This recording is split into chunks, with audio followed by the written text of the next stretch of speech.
Hello, good morning, everybody. Welcome back to the channel. Here I am. I'm going to be reviewing yesterday's final day fixtures, and then we're going to look ahead to obviously like looking at this season overall as well in the Premier League. But yeah, I'll be joined by a guest very shortly, hopefully. But he's running a bit late, so I just thought I'd start. But yeah, let's kind of obviously a big week ahead, kind of content wise for me. I'll be appearing on Chris's channel tomorrow night with a championship review kind of thing, and then obviously looking ahead to our final on Sunday. So yeah, tune in to that tomorrow night. And then Wednesday, I'll be looking at doing a massive preview of the Championship playoff final. Obviously, us being involved. So yeah, please come and tune in for that. It'll probably be in the evening time. Around 7 or 8 o'clock. But yeah, keep an eye on our socials, and you'll be able to kind of keep track of it that way. And yeah, keep up to date with when I'm going to go live, because obviously I'll post it in the coming by tomorrow. But yeah, let's get straight into it then, because obviously the final day, I went into this final day thinking, it's going to be full of drama. It really is, because there always seems to be something that happens. It didn't disappoint.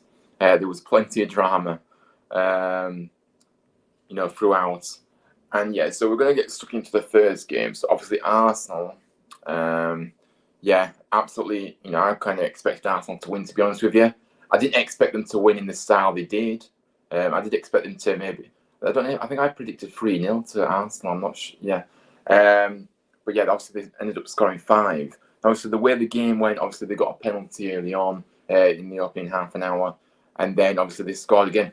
I think what with Arsenal is, when they've scored once, they've really, in kind of like repetitive style, they've kind of scored again so soon after, so that really helps them to win matches. But then obviously, like I said, Everton pull one back in injury time. Van der Beek, sorry. And yeah, it was looking a bit interesting. But then obviously, Arsenal get another goal courtesy of Suarez in the 56th minute, and that really put the game to bed, if I'm honest. Then they just, kind of played about the freedom, and then they scored again within 3 minutes. And Gabriel was the scorer, obviously, in that one. And then Odegaard scored in the 82nd minute. So yeah, very convincing, to be fair. And yeah, it was a great way for Arsenal to end the season by winning. But unfortunately, obviously, we'll get into it in a bit. Obviously, as we know, it wasn't enough for them to secure that top 4 place, which will be absolutely gutting for them. It really will. But to be honest with you, they've kind of got they've only got themselves to blame, really, in my opinion, because they had a big they had a big lead over Tottenham. And yeah, they've just been poor, and dropped silly points here and there. And Tottenham, full credit to Tottenham, they've come fighting back, never give up that top 4 kind of chance. And yeah, they've managed to just get it. So yeah, very disappointing for Arsenal in that aspect. But they did win. So you can't really, they did their job the final day. But obviously, always new kind of thing with Tottenham. I don't think anyone expects Tottenham to lose this game, which I'll get onto in a bit. But yeah, fair play to Arsenal. Obviously, Everton, if you look at Everton, they've got a massive seat, somewhere ahead for them, haven't they? Because can I join? Yes, you can. I'll put the link in the description, actually, and yeah, you can join. Second. Put in the link in now for you. So yeah, we're just going to touch upon Everton a moment. Yeah, hopefully that link works. Just let me know if it does or doesn't. But yeah, as I was saying, obviously Everton, yeah, big summer ahead. It really is. They really have got to, you know, they need to, they need to improve the squad. I think. I mean, in certain areas. Um, but the thing is with Everton, it's a strange one because I've kind of thought to myself, about this season in as a whole. I can't understand why they was in the situation they were with the quality that they've got. But I suppose that leads on to kind of the review, the season review later on. But yeah, so yeah, you're in, aren't you now, Tom? So yeah, I'll get. So without further ado, I'm going to get my guest in, my late guest. Like I say, it's always good to speak to somebody because otherwise you're just kind of rambling on to yourself.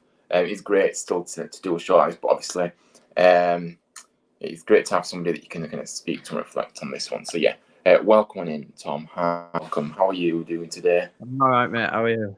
I'm all right, thank you. Yeah, very well, thanks. So yeah, obviously we're just obviously reviewing the final day yesterday, which caused a lot of there was a lot of Crazy, wasn't it?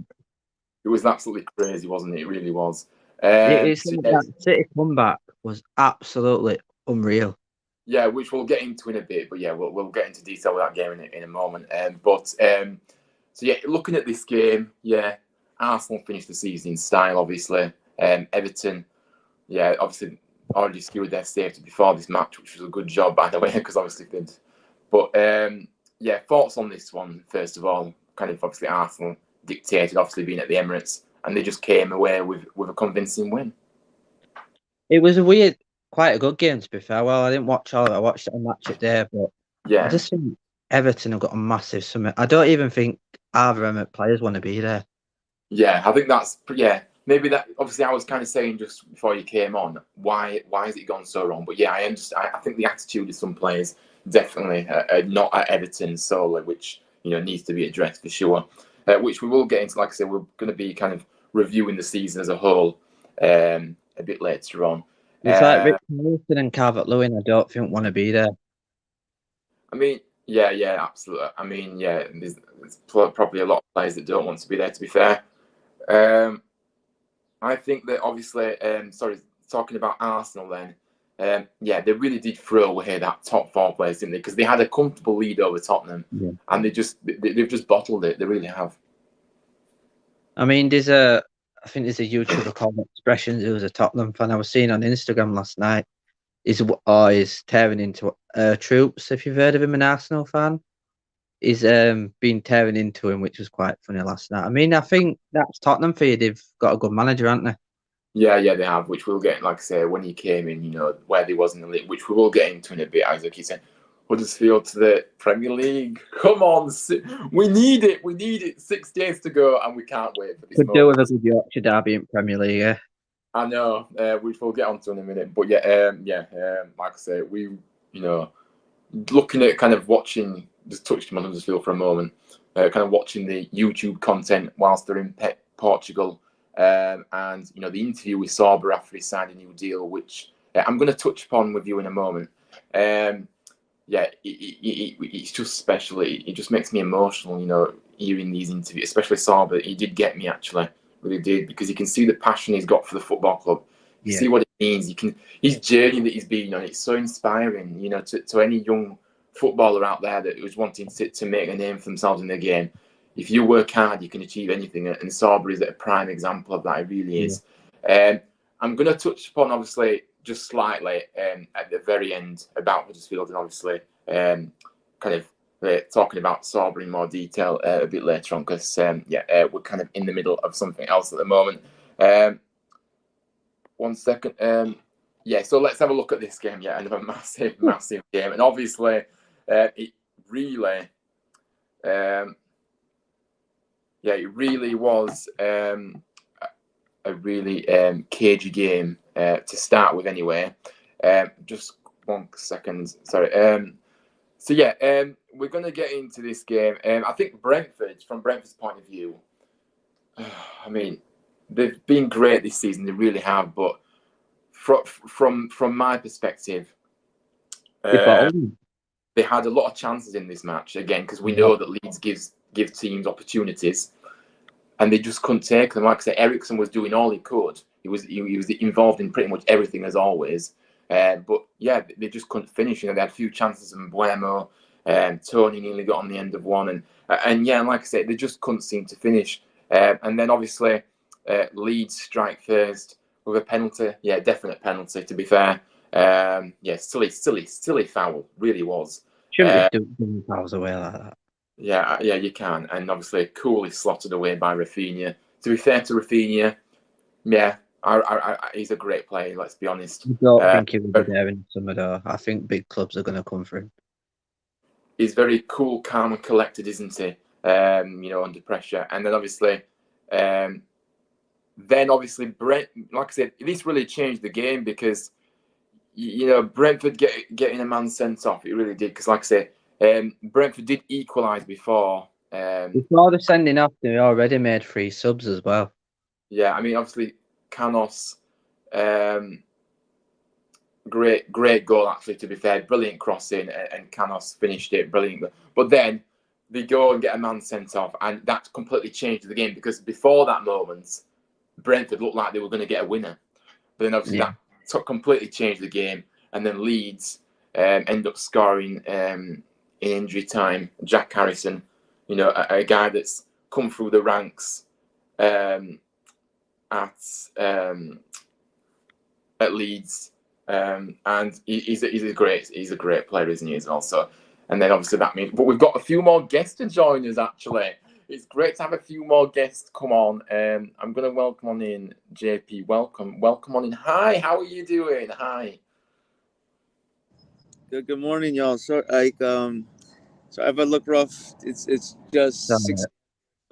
I do as well today, not the only one. No, absolutely. No, but I appreciate you joining us this morning and welcome on in. Thank you. We're going to get Prime in as well. I don't know if you can get 4 guests in at once, but I've never done this before. No, you can actually. Yes, you can. We're here. So yeah, welcome on in. Thank you for joining us, by the way. I really appreciate you being here. We've kind of just touched upon, obviously, Arsenal's kind of victory. Obviously, not enough the top 4. In my opinion, they really did bottle that top 4 place because it was in their hands and they just blew it. They really did. What's your kind of thoughts on that? And what's your kind of thoughts on them winning? Like I said, yesterday they won 5-1. Yeah. Really convincing win. I didn't expect it to be as high scoring as that. I was expecting Arsenal maybe to win 3 or 4-0. But yeah, your reactions to that one and kind of Arsenal, you know, they really did blow the top 4, didn't they? Well, Arsenal always bottle it, don't they, for top 4? They have done the last few years. I don't think they've been the same since they've moved from Hira to Emirates, to be fair. Yeah, I mean, obviously the Emirates is still an impressive stadium, to be fair. But obviously, kind of the stadium at Highbury, you know, they have some special memories there, as we all know. But yeah, Arsenal, like I said, and then Leeds. Brilliant win for Leeds yesterday. I never expected this, by the way. I went Brentford to win this one.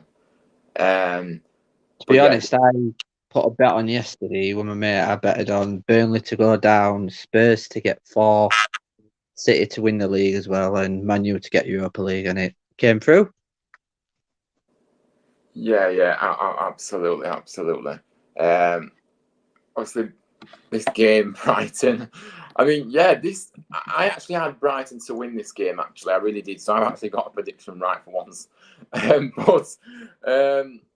mean, yeah, Brighton have been a bit inconsistent this season, but still find themselves in a very good play in 9th place this season. Very strong finish for them. But West Ham, they had a real opportunity, obviously with Man United losing, which we'll get into in a minute, of getting into the Europa League. And they just didn't take that opportunity, did they? No, I think yesterday's game, Brighton, I mean, they were a good side, Brighton. They've got a good manager as well.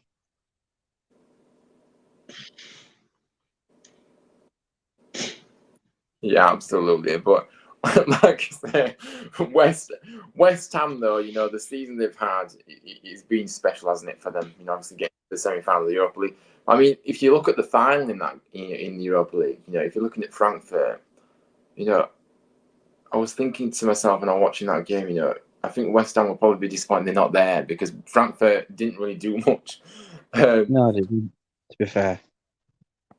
Hello, Doug. Welcome. Thank you for joining us. I really appreciate you being here.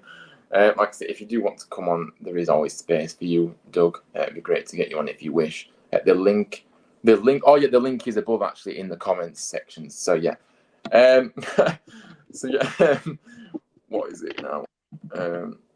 Man United won, isn't it? Pardon? I think it's the Man United game next one.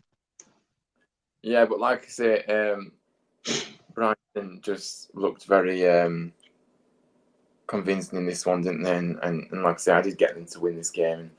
It's a great stadium as well at Brighton. Great set of fans. So yeah. One player that actually shocked me how bad it was yesterday for West Ham was Declan Rice. It's what, sorry? Yeah, I think Declan Rice was really bad for West Ham, which I was surprised with. Yeah. I mean, obviously Declan Rice has had a lot of brilliant matches this season. Obviously, so if his level kind of drops that slight bit, I think it gets recognised, doesn't it? Because we know the level he can reach. Declan Rice will be an interesting one because will they be able to keep hold of Declan Rice? Well, I know City are after him, and so are Man United as well. So it just depends, doesn't it? If the money comes, you can't turn it down. Did you say Declan Rice is bad? Yesterday's performance it was, but all season he's been brilliant. Yeah, I think because for me all season he's my player of the year. I think the way he's like, people love to talk about Foden. I don't think Foden's been that great. I don't think he's been that much better than Mount, and I think Mount's been poor.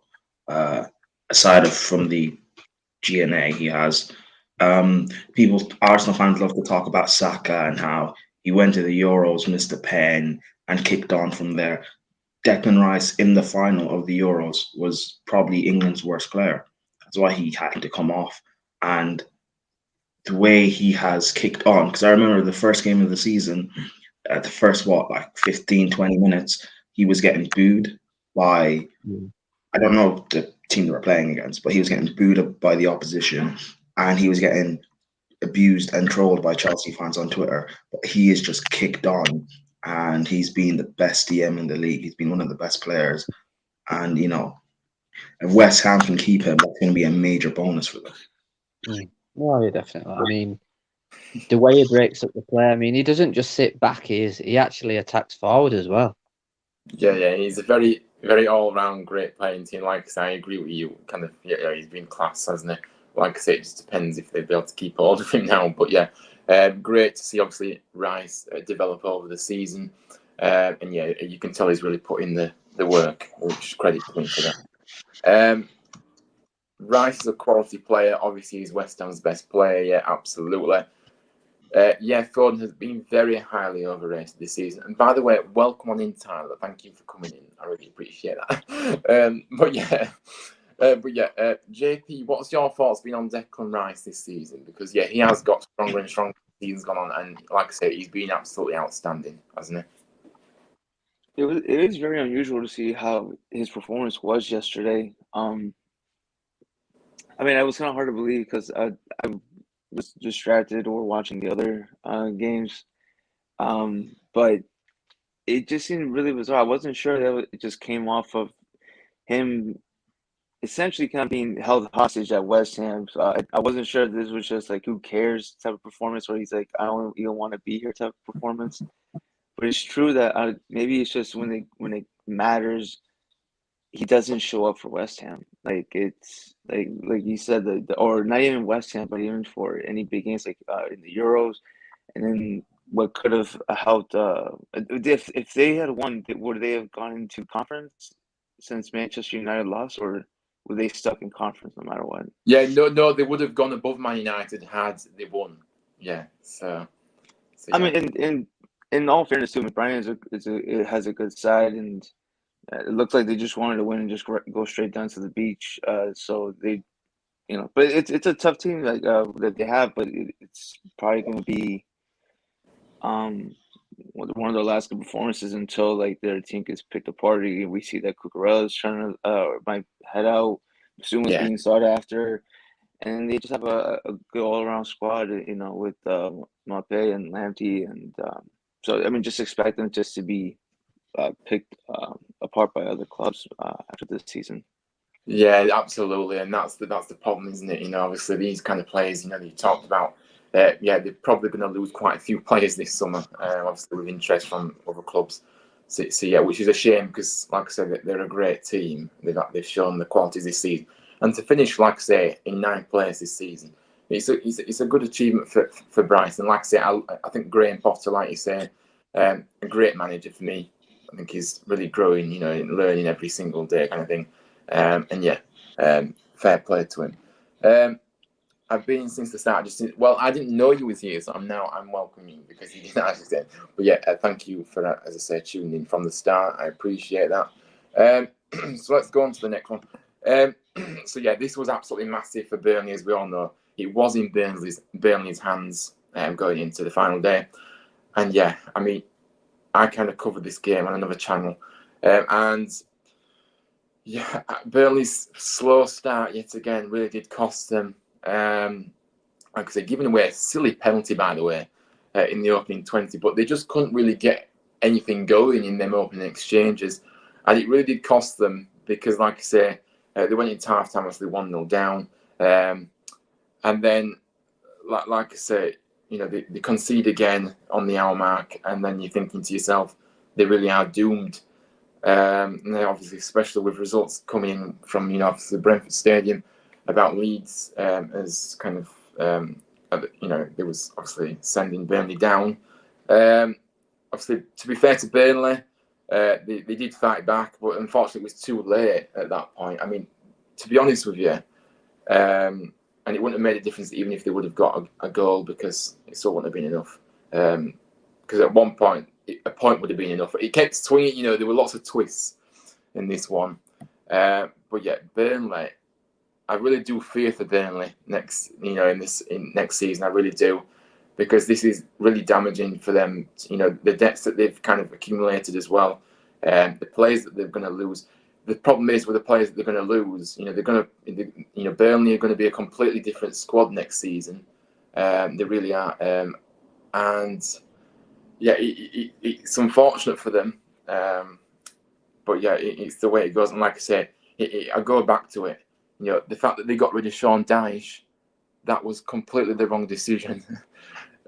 Now, because I know that they had a fighting chance, they still nearly did it, but ultimately they just couldn't get over that line. So to me, you've got to show more respect to Sean Dyche, and you should have kept him.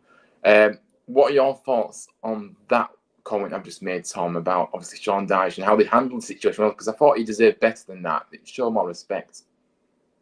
Yeah, Sean Dyche should have stayed. He was actually getting them to start to play good football, but it's not just about the Dyche thing; it's about the whole season with Burnley. They've not been good at all.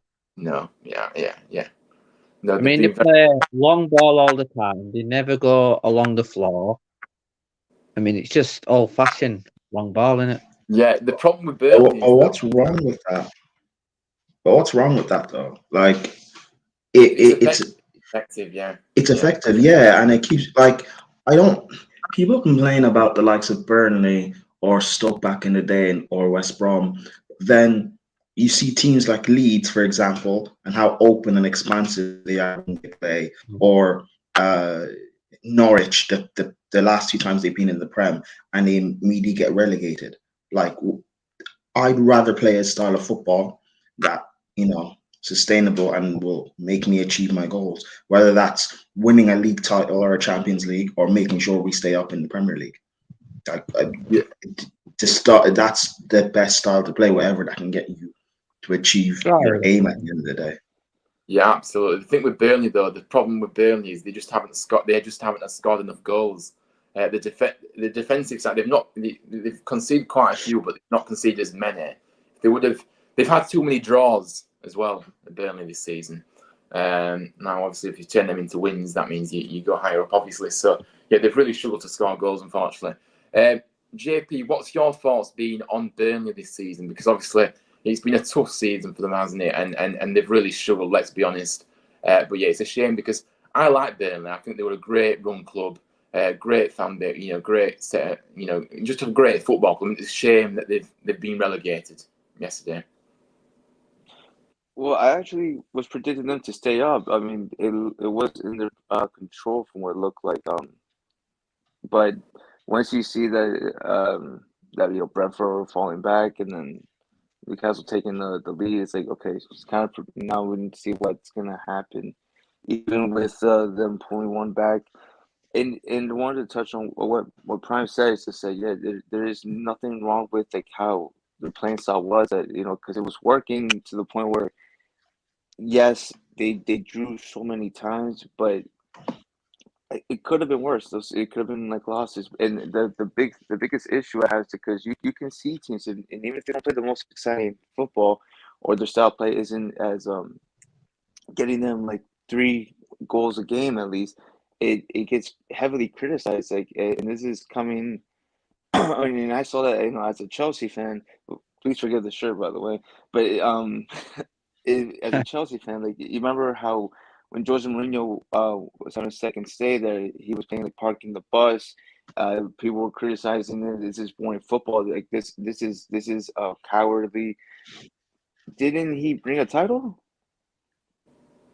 And people say, but this is like, oh, but you guys don't really, do anything except park the bus. It gets results. That's all that matters. It doesn't matter how you win it. To be honest, what happened? It grinds results out. It gets your results. That kind of stuff. That's it. That's all that matters. That's but it. Guys he would like I said, he should have stayed. But I get it that it probably wasn't good enough for the owners or whoever in Burnley, but he's gonna be all right. And then Burnley, I wouldn't be surprised if we expect him back by next season or 2. Yeah, absolutely. With Burnley, they did have a massive COVID outbreak, and they have had loads of injuries as well. They have. But I think it's just down to that they've just come up short because of the play. Maybe just a few short of players maybe in terms of quality. Like I say, especially in the forward line, they just haven't scored enough for me. Like I said, they've got a great. Nick Pope's been absolutely fantastic from this season, as we can all agree. He's kept in so many games. And yeah, the defense wasn't so bad, to be fair. They had a pretty solid defense in offense. It was just the goals; they just couldn't score goals. But yeah, like I said, a big summer ahead for Burnley. They need to get the right manager in, by the way, as well. That'll be interesting to see how that develops, because I think they need to go with experience here. I know that a lot of people have been talking about, I mean, I don't know, I don't really know. I know that Vincent Kompany's been mentioned with Burnley, but the problem is he hasn't really had much experience yet. I know he has to have some experience sometime. Someone's got to give him that opportunity to get the experience, but I don't know if that's going to be the correct decision, but we'll have to wait and see. I think Tony Mowbray is a name going round that's favourite for the job as well. All right. Yeah. Like I said, I haven't really looked at who made, but yeah. It'll be interesting to see what happens with Burnley. But yeah, good luck to them and all the best, because a great club, and it'd be great to see them back in the Premier League in the next few years for sure. I mean, Newcastle, what's your thoughts been on Newcastle this season? Because, I mean, yeah, they've kind of obviously got better as the season got. And I actually really like Eddie Howe. I think he's a fantastic manager. And to finish in 11th place is a reasonably comfortable position, to be honest with you. They can really build on that next season, get a few more players in. And yeah, like I said, they've got a manager that knows what he's doing. I really do rate him as a manager. Eddie Howe, he's got the ability to really take Newcastle forward here. But yeah, what was your thoughts been on Newcastle this season? I think first half of the season they had Steve Bruce and they didn't play well at all. Yeah. I mean, over the season I've spoken to a lot of Newcastle fans on Twitter, and I think since Eddie Howe's come in and the signings they made in January, I think one of them has been a key for him is that Dan Burn for him has been solid for him.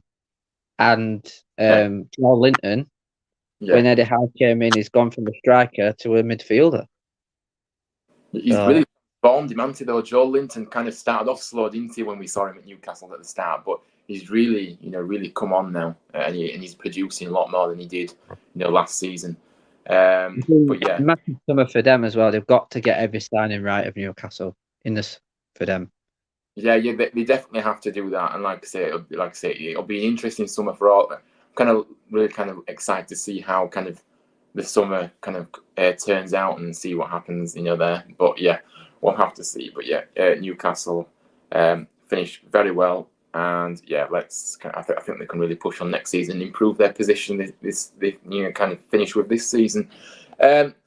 So I'm going to go on to this game now. I'm going to go on to the obviously, for me, I was kind of surprised here because I expected Chelsea to really make us, really score a few more goals and also not concede. I actually went 4-0 Chelsea because I just felt like it was that kind of game. JP, what was your kind of thoughts on this game? Because I mean, you had the chances to get more goals, but you just couldn't finish. And also, just before I pass over to you, obviously Ross Barkley as well getting on the score sheet. That's very, very unusual. It's not really worked out for him really at Chelsea, has it? He's coming from Everton, maybe not got the opportunities either. But yeah, I'll pass over to you, JP, and kind of talk me through this one from your perspective. I would be lying if I say that I'm surprised by this result because it's a game that I just said it's the preseason game, nothing. But still, if you're gonna have like a lineup that I think it was probably about like 70% of like our typical like starters to barely beat a relegated side, it's a Chelsea thing. But it was okay. Whether we win or lose, I mean, I know we wanted us in the fence. Happy with this, and this was more of a farewell game. Rudiger is having his last showing there, and who knows if Azpilicueta is going to leave. And then Ross Barkley as well, because we don't know if this is going to be his last time in Chelsea. And it also didn't bring me a surprise that we didn't see Alonso since in his history with Tuchel as of late. But as far as like how we played, we still got a lot of work to do. We still have a lot of work, and Bowley being there, got to see for again what we can possibly do. I know he's been at the games a couple of times, not been happy with our results, and who can blame him? But this is going to be the start, and now that the final day is gone, we can finally properly start rebuilding. Well, I guess as soon as the deal is finalized. But I mean, I wish Watford luck in the championship, and then Chelsea hopefully can start rebuilding as soon as we're allowed to. Absolutely. I mean, it's going to be a big summer for you at Chelsea for sure. And I think that obviously you need to be it'd be interesting. Like I say, what do you think? Because obviously we've got to remember here, Chelsea did finish third. They still had a fairly great season. I mean, the problem is in terms of the summer ahead, you're wanting to get as close as you can to the top two as you can, come ready for next season. You know what I mean? That's the aim. And, that's definitely the aim for you guys. What kind of recruitment side of things? What kind of players would you like to come in, and who do you see leave? Obviously, we know kind of Rudiger's leaving. Do you think Lukaku will stay, or do you think he'll go? Yeah.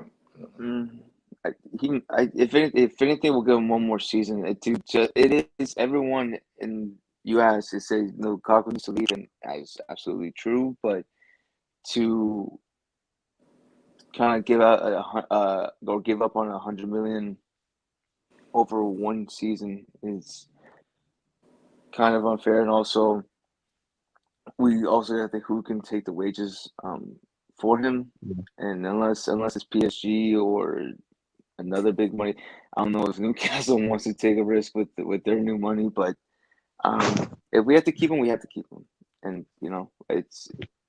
I rather more be focused on rebuilding the defense, which is not Yeah. even just in need of a improvement. We need people, just period. At this point, I'm just going to send in my resume, just be like, can I just take up some space?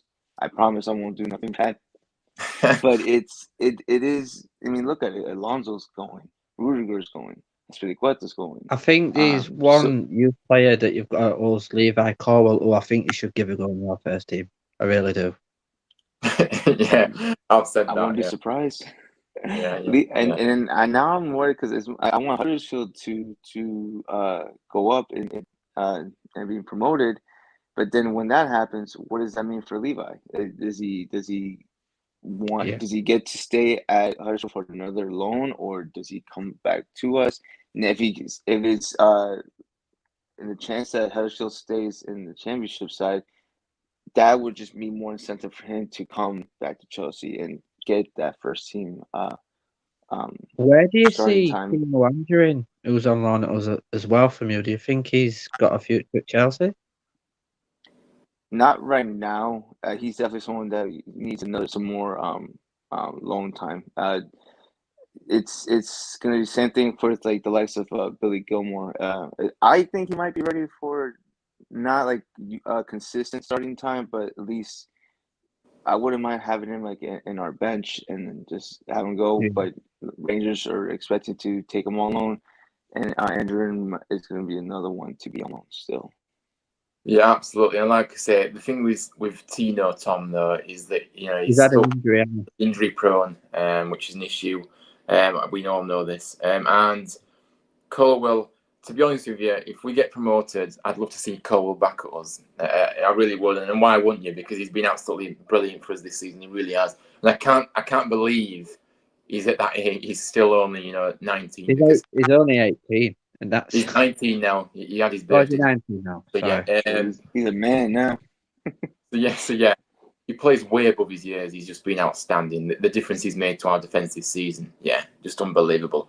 But yeah, what's your thoughts been on Lukaku though this season? Like, do you see him kind of what kind of role do you see him playing next season? But also kind of this season, what do you think's because he's not really done much, has he? I mean he's still contributed, of course he has, but he's not really maybe produced as much as maybe you'd like. So but I don't know. It's just a funny one, isn't it? But what's the overall feeling at Chelsea kind of thing about him as a person, and can most Chelsea fans kind of see a future for him at Chelsea, or do they think what, it hasn't worked out, maybe he does need to move on now? So, like I said, it's strange because it's so hard to believe that he's been really not even just inconsistent, but he has what 15 goal involvements, I believe, this Yeah. season in all competitions, and I think only 5 or 6 goals in the EPL. That is not accommodate for the money that was spent for him, and safe to say that it makes the investment look pretty poor. But if next season, if we have a proper, I don't know, striker or proper striker, but with the rumors of Lewandowski possibly going to Chelsea, as long as it doesn't cost an arm and a leg, like I've said before, I wouldn't mind it. Not just because we're gonna rely on Lewandowski to score 20 plus goals a season at Chelsea, but to be a mentor and the leader for this attack that we have, and then also could possibly help Lukaku find his form again. Be a mentor to like Mason, Brozier if he comes back, and whoever's staying. We don't know who's being who's out the door this summer. People keep saying Werner, Ziyech, Pulisic. they need to leave. So, Yeah. but either way, with that, but if we have Lewandowski, this could help us in the long run. But right now, it's just Lukaku's just not our answer. Yeah. And this is apart from the drama he's brought in with the interviews, him on social media. I think it was recent that the thing he posted about his agent. So if once we have like that proper leader up front, we already have Silva taking care of everyone in the back. Now we just need someone up top. It should be fine. And at the perfect timing too, with a bunch of young people coming into this team for either from loan or possibly being bought. Yeah, absolutely. And like I say, you definitely in safe hands under Tuchel, though. I really do like Tuchel. I think he's a great coach. And yeah, I'm sure that next season, you can really push on it, and obviously get players in that you'd like to see, and kind of draft out the players that maybe don't have a future at Chelsea. And yeah, I'm sure it'll be a success for sure, and you maybe win a trophy potentially next season. Yeah, I always laugh when you violate Watford. I just find it so funny because I cannot stand that football club because the way they run is just awful. The wrong way to run a football club, and they know it. They deserve to get relegated as well. I keep saying it, but they do. We would get nothing for lose. Lua, love the real shirt.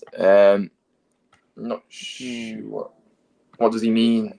I think that maybe there's also a possibility that he might go to Madrid. Oh, right. Yeah. And that's also likely too, since they Madrid lost both of their key targets, Mbappe and Haaland. So yeah, of course, yeah. I mean, we'll have to. That's the thing next season with City. They've not just got quality now. They've got Haaland coming as well. Yeah, I know, but which we'll touch upon in a minute because, like I said, we're going to just continue. So this game was very. I wasn't surprised. I really wasn't, because you know what, Man United are really a complete and utter mess. They really are, and I kind of said it on previous streams about this. The club is just rotten from top to bottom. It really is, and it needs a massive rebuild this summer. There's no doubt about it. The fact is that Man United have got talent in their team, but the problem we've got here is they're a team of individuals. There's too many egos.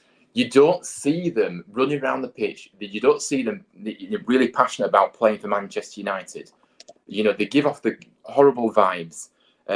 They've kind of. I don't understand, why they've got someone like Rangnick in on this basis. Ole Gunnar Solskjaer should never have been at the football club for me. Even though he did get sacked, I don't think he should ever have been at Man United because I just don't understand it. They've got to address, there's so many. I don't even know where to start with Man United, to be honest with you, because every single angle you look at, you've got owners running the football club that are trying to make, obviously, just literally get as much money as they can and not do anything, and then obviously splash out on Ronaldo and think, oh, well, that's all right then, isn't it? Because we've spent a bit of money here. No, Man United fans are seeing the real picture, and you can see the discontent around the football club, and that doesn't help the players on the field. I think there's only one player that actually shows fight for Man United, and that's the goalkeeper. Yeah. He does, doesn't he? And like I say, the thing is, though, is what I was just kind of go on to now is that apparently the stadium Man United is falling apart. That's not good enough. Right. It's not good enough. The training ground is way off the. It should be way better than it is, but they're not bothered. The owners are not bothered about that. They don't care about that. They just care about making as much money as they can and just stay in that football club and be stubborn. And they're probably laughing at the protests that are going on at Man United. They really are, because they're not bothered. Not bothered about Man United. I went to Old Trafford to watch a game a few weeks ago. I was sat on one of the top tiers. The seats are rotted. The stand-where ceiling it's rusty. It's awful. Yeah, I mean, you've seen it from obviously the likes of Gary Neville, one of the legends at Man United, coming out and saying the things he has about everything. It just it's just not good enough. I mean, Man United as well, by the way, couldn't obviously finish 6th in the table. That's not good enough for Man United. That really isn't good enough. They came And second last year, but compared to now, it's a massive drop. I mean, mean, yeah. Roy Keane, right, said something a few weeks ago. He said, "If I was in that dressing room, I will be kicking boots at everyone." He's a legend, Roy Keane. He just says it out, literally. You have to respect him, man. Yeah, I mean, what has your thoughts been on Man United this season, JP, and kind of what I've kind of covered? What are your kind of views on that as well? My views on Manchester United are very biased. Like I'm seeing all this happen, and I'm just having a big old smile on my face. But as just talking to someone like just unbiasedly, this is shocking and appalling. That what the Glazers are doing, they're killing this club from the inside out. This is they need to leave. Like and that's true. They don't care about the process because no matter what, they're still getting money in their pockets. They're still owning the club. It's going to take something more ridiculous than a protest. Like like I said, I'll use Chelsea for example. Roman was still been owner had the award not happened. It took a war to get Roman off of Chelsea. We might need something to that much more ridiculous or crazy to get the Glazers out, some type of scandal. But to hear that that the seats are going around and that's Old Trafford. That's the theater of dreams. You're telling me that they don't bother to keep up with keeping the place looking nice. They better be grateful that they can still attract big names or even like young talent because it is Manchester United at the end of the day. Not many people they'll be happily playing Europa if they're wearing the Manchester United shirt, but they cannot be happy with this. This is a club that I don't know. Maybe they haven't found the right manager since from replacing Sir Alex, but who are these people that are coming in? Erik ten Hag has the best chance of doing something nice, and he is bringing that Ajax presence to there, even to the point where now we're worried about Ziyech going over there, and we've seen what he can do when he was under Erik and in Ajax. But and until they get that fix, I'm just gonna be here with a smile on my face, singing "Glory Hole, Man United." Absolutely, and like I say, it's just that for me at Man United, there's people in the club, quite a lot of the staff actually running the football club. They don't have a clue about football. They really don't, and you just shouldn't. It's just not on. But yeah, like I say, Man United, very poor. Like we've kind of said, they've got a big summer. They need to get it right this summer because like I say, it's one of those. But yeah, the owners do need to get out of that football club because they're Ten Hag has one hell of a job on his hands. There's Ten Hag. Yeah, and I don't think he realises the bigger challenge it is, by the way. Coming into a football club like this, I don't think he realises how big of a job this will be because it'll be absolutely. There's 8 players set to leave on a free. 8. So, yeah, but that's good, isn't it? Because they're going to be mostly players that, happy to run the contracts down, not really bothered, and be happy to take a, They're not bothered. One player at that club I feel sorry for, and that's Rashford. Yeah, I mean, which I was going to touch on very quickly, actually, because Rashford, I do feel sorry for him as well, to be honest with you, because you know what? In a way, though, I do, and in a way, I don't, because we've seen him at times this season. I'm thinking to myself, what is going on here? Because when he burst onto the scene, he was absolutely outstanding. We can all agree on that, and he just set the Premier League alight, right? But he just doesn't look the same player, really doesn't. And I don't know if it's because of things. We don't know what's going on behind the scenes, do we? Let's be honest, we don't. But he just doesn't look the same player. He's got the world is his oyster kind of thing, if you could say so. He's got so much talent, he's got so much potential, and he just, I kind of spoke about this on another stream the other day, actually. Will Rashford's next move, would it be better away from Manchester United? And if so, where would you see him go? Because Newcastle? I don't know if that's a step forward, though. I don't think he should be playing for someone like Newcastle. In all due respect to Newcastle, I think that he deserves to be playing at the highest level. obviously he's not playing Didn't like like what? Arsenal, Just- somewhere like that. Arsenal potentially, yeah. That's But even I- worse. Yeah, I mean Chelsea. Would you have him at Chelsea, JP? Would you see him at As- Chelsea? I've said this to you before. As a backup, I wouldn't mind having him on our squad, but I think if he wants his best chance and being part of a potentially strong team with a promising rebuild, Newcastle would be it. They're getting the money coming in. Is this the season that is going to be another spot for Champions League, or since they're changing the format? Oh, I'm not sure actually. To be honest with you, I'm not entirely sure on that one. But yeah, But either way, if he wants the best was for him to get playing time and then being part of a good squad, Newcastle would be it. Anywhere else, anyone in the top four, he's not starting, at least, or even What about getting much playing Dortmund? time. yeah, What? going abroad. What about going abroad to someone like Dortmund, like Tom says? Yeah, somewhere like It that. could work. It could work. Why not? I just wasn't sure if you're talking about this just strictly within England, but I can see him in Italy, Germany, Spain. I mean, why not? He is a good talent. It's just I don't know what's happening with at Manchester United. He's killing his drive, or they just don't see anything I for mean, him, another or thing maybe he's with just him, motivation. I don't even think Rashford knows what best position he is, a striker or a winger. Yeah, yeah. Well, yeah. I'm sure if you ask him the question, I'm sure he'll be able to give you an answer, though. Surely. Oh, yeah. Oh, Prime's back. Oh. Welcome back in. Welcome. Sorry, I just. Yeah, sorry for cutting out. No problem. I mean, we're kind of talking about Man United at the moment, Prime, and obviously, what's your thoughts been on this season? And like I said, we're kind of talking about Rashford as well. Where's his next best move going to be? Is he best staying at Man United, or is he best looking to move away now?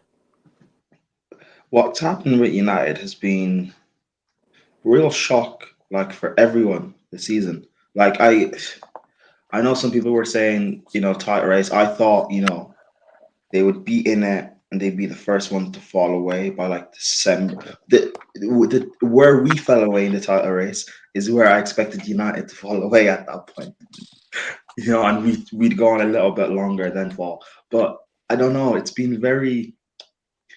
I don't think even the most pessimistic United fans or rivals or people who hate Ollie, I didn't think they thought United would be this bad, because they haven't been in the past 2-3 years. They've still been able to score goals via Bruno or Rashford or Martial sometimes when he's on it.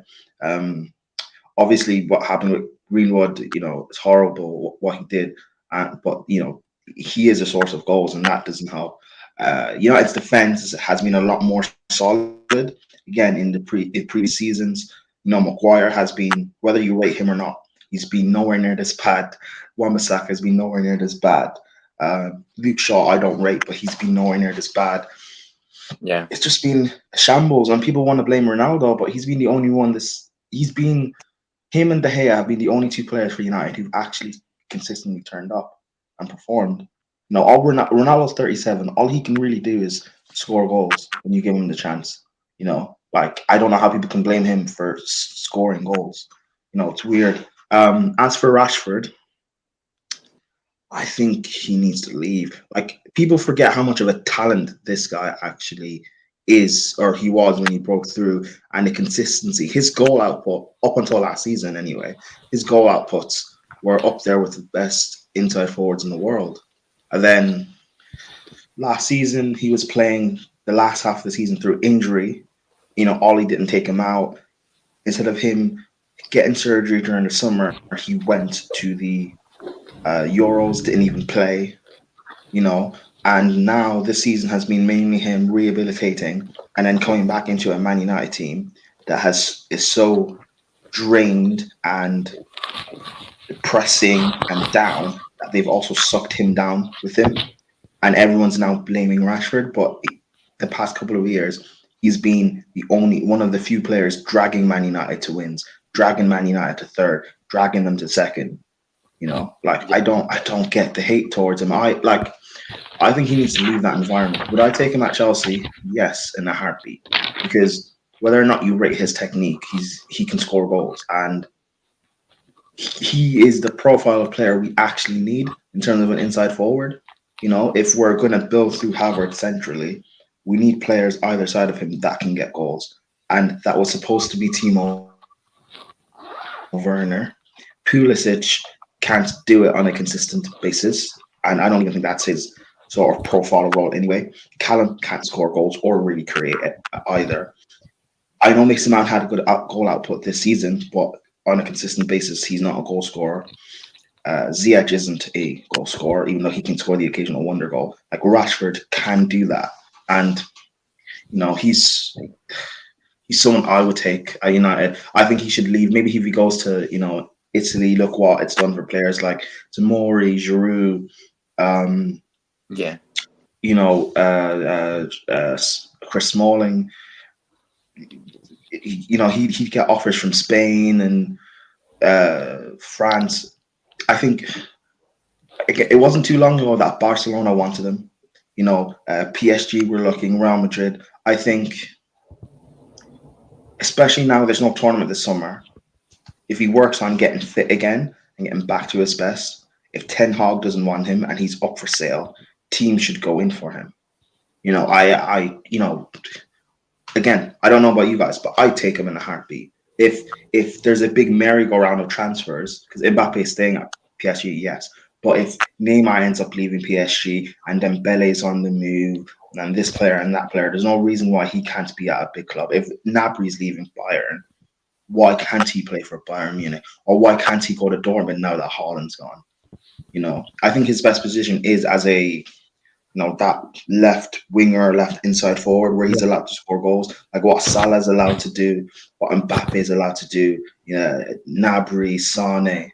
He's at his best when you allow him, you give him that sort of freedom, and you allow him to score, you allow him to play. And yeah, it's very sad. He's one of my favorite players, and it's very sad what's been happening to him this season. I mean, he's nowhere near this bad.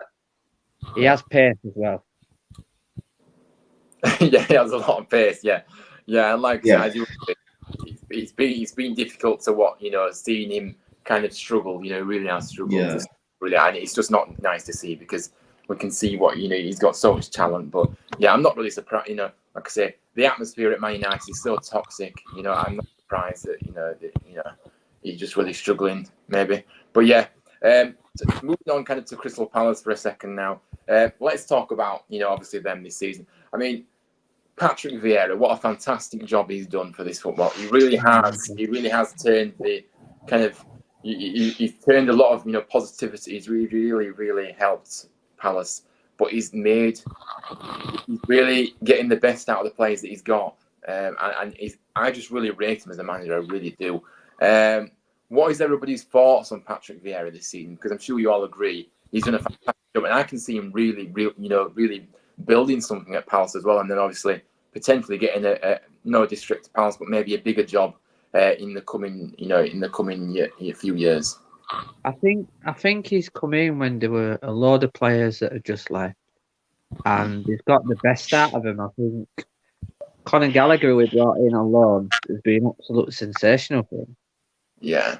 Well, I think he's a good manager, and I think as an upcoming manager, I think he's really good because he's loud on the technical area.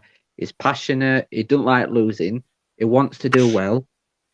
Yeah, I think he's been a good manager this season for him. Yeah, absolutely. And I think that it's great to see him really, in management and really doing well as well. To be fair, because he seems a great guy. Really, like I say, he had a fantastic career, obviously as a player. But yeah, moving on. Hanno, I know you're there, but just let me know when you want to come in because obviously your camera's turned off. So Leicester here. Are you here, Hannah? Welcome. You're really dark. I can't see you. What's going on? The light is changing. Wait. Let me do one thing. I think you need a light on.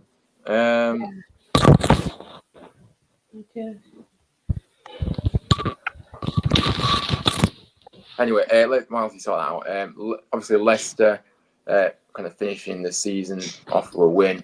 But there's been a lot of discontent at Leicester, really has been. And I'm not. I mean, there has been questions about Brendan Rodgers. does he kind of stay? I don't. Welcome. I don't really know. I mean, I'm a bit torn between the two, really. I mean, he's not done well enough this season. At times, Leicester have been poor. You can't really put that down all to the manager, which usually the manager gets them. But what has everybody's thoughts been about Brendan Rodgers and Leicester as a whole? Because they've actually obviously dropped a few places compared to last season. Yeah, no improvement either. They've got worse. I think they're being inconsistent this year, to be fair. What do you put that down to, though, the inconsistency of Leicester? What do you think it is? Because injuries that they got a load of a massive long of injuries at the beginning of the season, and I think that was one of the main reasons, to be fair. Yeah, fair enough. But yeah, like I said, they finished the season with a win. Fair enough, great. Like Southampton are just there at the moment. They don't really add much to the Premier League, in my opinion. At times, like I said, they're mid-table comfortably. But yeah, it'll be interesting to see if, obviously, see what happens with them in the summer, see what they can kind of do.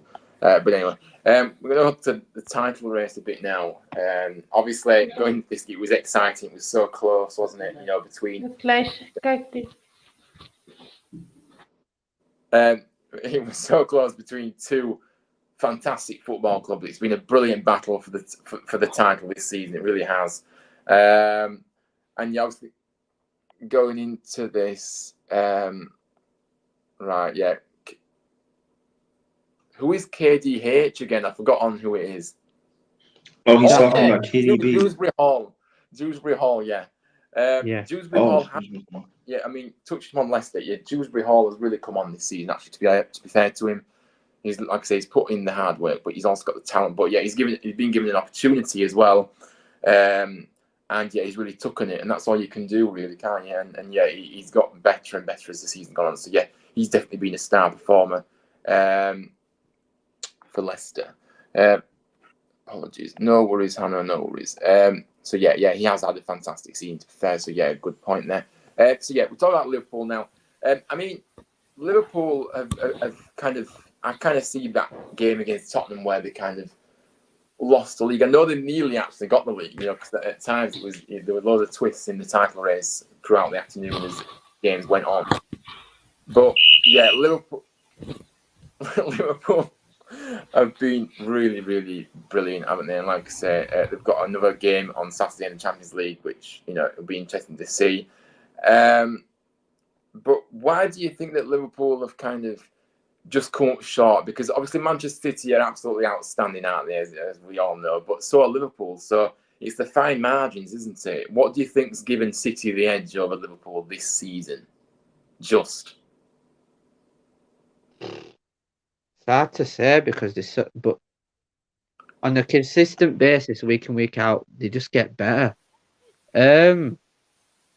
I think the injuries that Liverpool got mid-season, I think that didn't. And I think it was that game when City and Liverpool played against City that Etihad. I think that draw for City against them actually helped them. Yeah. And like I said, they've still done fantastic. But it's not, people are saying, if they didn't get the quadruple, it's not a failure because at the end of the day, they've really still won a lot of trophies this season. Also, they've still got another opportunity on Saturday to get another one as well in the massive game. I think it is. Yeah, well, not quadruple per se, but not like people want to call it this Pep Klopp era. To only have one Premier League is embarrassing. Like it is failing. And I don't think winning a Champions League or winning a second Champions League can mask that away. And it's no guarantee they will win the Champions League. If they lose it and they end the season on the same amount of trophies as Chelsea, who have had a fair of a season according to Chelsea fans themselves, is that not embarrassing? I don't care how many points ahead of us you are, because we both finished behind City. We both didn't win the league. So we both didn't win potentially both didn't win the Champions League. We both won the same amount of trophies. You only beat us in cup finals on penalties. There's great, glorious Liverpool team that people were saying are the best team. People were saying back in February, March that they're the best team in the world currently, and they can't win the league, and they're going to lose the Champions League. Like it's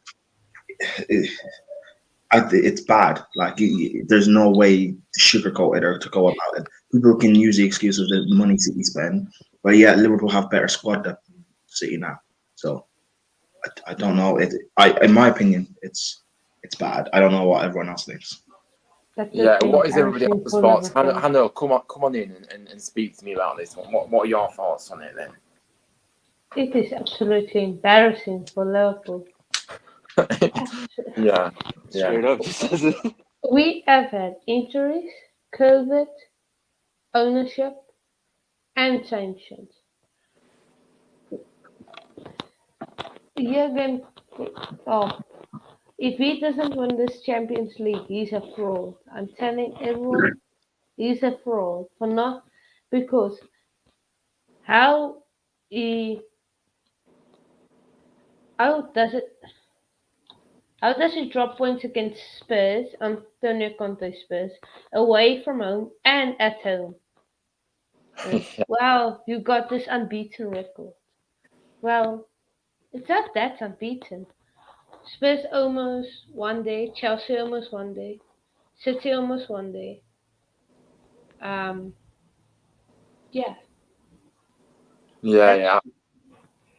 and uh, and if Pep, I wouldn't say he's a fraud because he has won 3 Premier League titles in a row. But Champions League wise, Europe wise, he's a fraud. But Jurgen Klopp, if he doesn't win the Champions League, he's turning into a big fraud. Yeah, absolutely. And like I say, I think Jurgen Klopp, he's one of those characters that just constantly moans, and it really is annoying. I mean, Pep just kind of gets on with it, but Klopp's constantly moaning. To be fair, against Spurs at their ground, we had an inexperienced midfield that never played together in a game. Yeah, like I say, it's one of those. You've still got the quality there. You should definitely still have enough. I think the inexperience kind of makes you more. What is it? Inexperience doesn't really matter, really, for me, in my opinion, because that means that the players that are on maybe will play with a bit more freedom, a bit more kind of they'll just play without fear, kind of thing for me. But yeah, fair enough. But yeah, Tyler Morton, come on lads, against Spurs away. Tyler Morton, I mean, they've got some good youngsters coming through Liverpool, haven't they? But I mean, it's one of those. It is one of those. But yeah, Liverpool just falls short, unfortunately. And yeah, like I say, I think there is a bit of a pressure actually out for them on Saturday as well. To actually, I mean, I don't think they'll win Madrid. I really don't. I don't know what everybody else thinks, but I just think Madrid are just going to be too strong. But they also got the experience, and they've got, when you've got the likes of Benzema, who I just think is, one of the best players in the world. And the experience they've got throughout the team, though, like I say, I just believe that Madrid will win. I really do. I think Madrid will win. They've got experienced in Modric, Cruz, Casemiro. Casemiro's quality, it really is. Casemiro, the amount of yards he covers, it reminds me of like Kante. When you were, he's just everywhere, isn't it? And he's a very clever player. You could see as well when he came in for that second leg, in the semi-final, you could see the difference compared to the first leg. When obviously Madrid was without him, so he's kind of the heart of that midfield. Spurs aren't rubbish, but like I say, I don't think that. I mean, you still, you still should have beaten them at home. There's no doubt about that. I mean, you dropped silly points there. I mean, and it's always a game that could go either way when it's a team like. But I just think you should have won. The home game was shocking. Yes, yeah. Like I say, he was, and you've got to. It's okay beating. When it comes to winning the title, you have to beat the teams that are trying to obviously push at the top of the table as well. It's not just about beating the teams that are kind of below that kind of top 8, 9 maybe. but yeah, you know what I'm saying. You have to get over the line in these bigger games in terms of like the top, teams that are in the top four. So yeah, he just didn't do. In my opinion, the away game is peak to judge. To be honest, with the midfield we had. So Tyler, I'm going to ask you a question here, and obviously post your reply in the chat. Are you saying that midfield wasn't good enough to go to Spurs and win? What you because you've got depth in your squad, and I think that the midfield that was in that game for the away game really should have done better still. What was the midfield? I mean, I'm just trying to trace my memory back here. I mean, I could get it up here and see what the midfield they started with. Well, Tyler, you might be able to tell us the midfield that you started with. I think it was Fabinho, Thiago, Henderson, wasn't it? But that's experience. No, that can't be right because Henderson isn't inexperienced. Henderson's got loads of experience. I'm just going to try and see if I can find out here. Wait, which game was this? Spurs? Was this at Anfield or? No, it was Spurs. the away. It was at Spurs. Yeah, it was at Spurs. I'm just trying to find the lineups. So what? Spurs v Liverpool, the 2-2 draw. A midfield of Tyler Morton, Keita, and Milner. Yeah. Well, again, you say inexperience, but I've seen Tyler Morton get praise from Liverpool fans to going to the San Siro, and I think he kept a clean sheet or whatever it was. Milner is a Premier League veteran. Keita is meant to be supposedly one of your best midfielders. You had a defense of Trent, Matip, Konate, and Robertson. Alisson was in goal, and you had a forward line of Mo Salah, Jota, and Mane. Up against Spurs' midfield was Winks, Ali, and Ndombele. Yeah, Spurs' midfield was not good. Yeah, like I get. Yeah, there's definitely enough in that midfield to get over the line. I really am convinced about that. But like I say, it's a debate that we can go on forever about. But he's one of those. But yeah. Manchester City 3, Aston Villa 2. Now, this was a game that really kind of surprised me. This was a crazy game, wasn't it? And, obviously, it was, there were loads of twists. Man City never seemed to, do it the easy way on the final day. And obviously, Aston Villa, in fairness, obviously took the lead. And obviously, rightly, it didn't actually come out of the beat. It was deserved.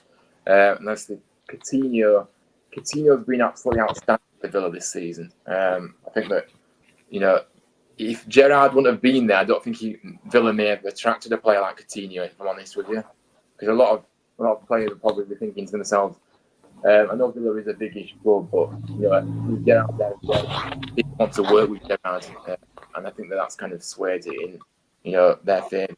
But then Man City, scoring 3 goals in 5 minutes. I mean, wow. I mean, it's just crazy. I mean, this team never fails to disappoint, do they? And they always they always deliver. I mean, apart from the Champions League, which is something that they have to break that at some point to me. But yeah, what is everybody's thoughts on Manchester City this season and obviously the job that Pep's done? I think Pep's one of the world's best coaches in my opinion. I know that people will say, well, he's had money to spend at City, but you still have to put your own stamp on things, and you still have to, to get things right tactically, no matter how good a players you are.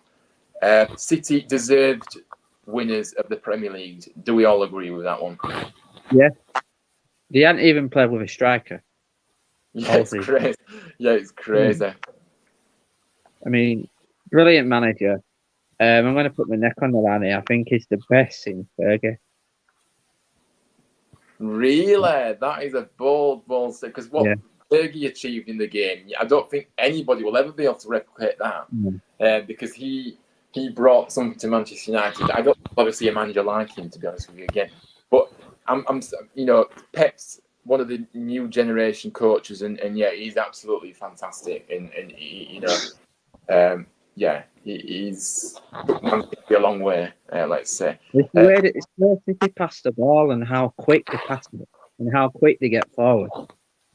He's very focused, isn't he? He's very focused individual, and he knows, like I say, Spurs are good at home, moving like they are. Norwich, Also, Thiago is better than Keita. Yeah, like I said, he may be better than Keita, but Keita is still a quality player, Tyler. And I think that They're better than Norwich. They are like Watford.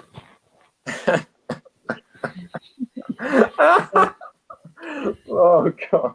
Well, yeah. Um, Anybody want to add anything about Man City this season or whatever you want to say? They've been extremely disrespected this season. Extremely. From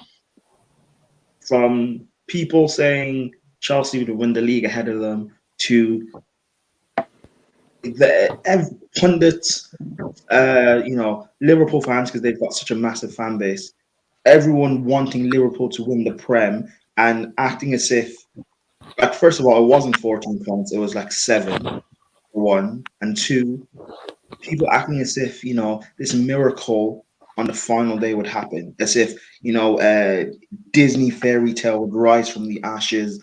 Coutinho would score in the 28th minute, and Gerrard would steal a 1-0 win, and Liverpool would win the title, and Gerrard would fly over Anfield and receive a winner's medal. Like, this is the real world. Fairy tales don't happen. City are the best team, not just in the league.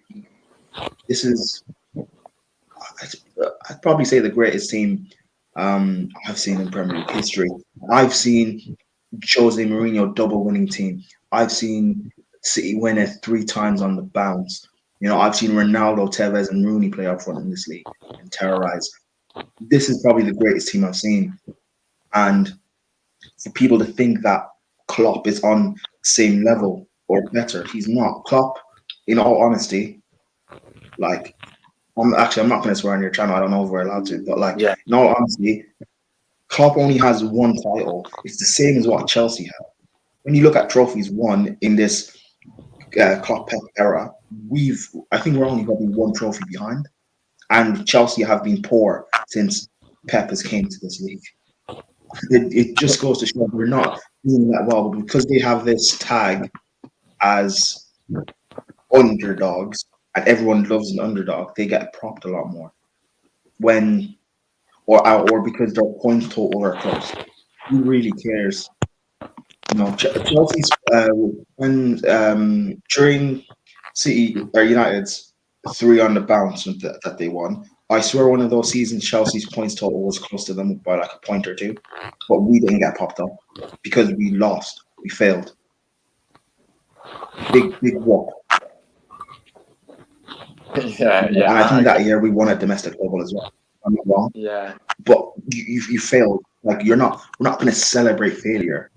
Same way when Leicester won the league, Spurs didn't get celebrated for losing it. No, you failed.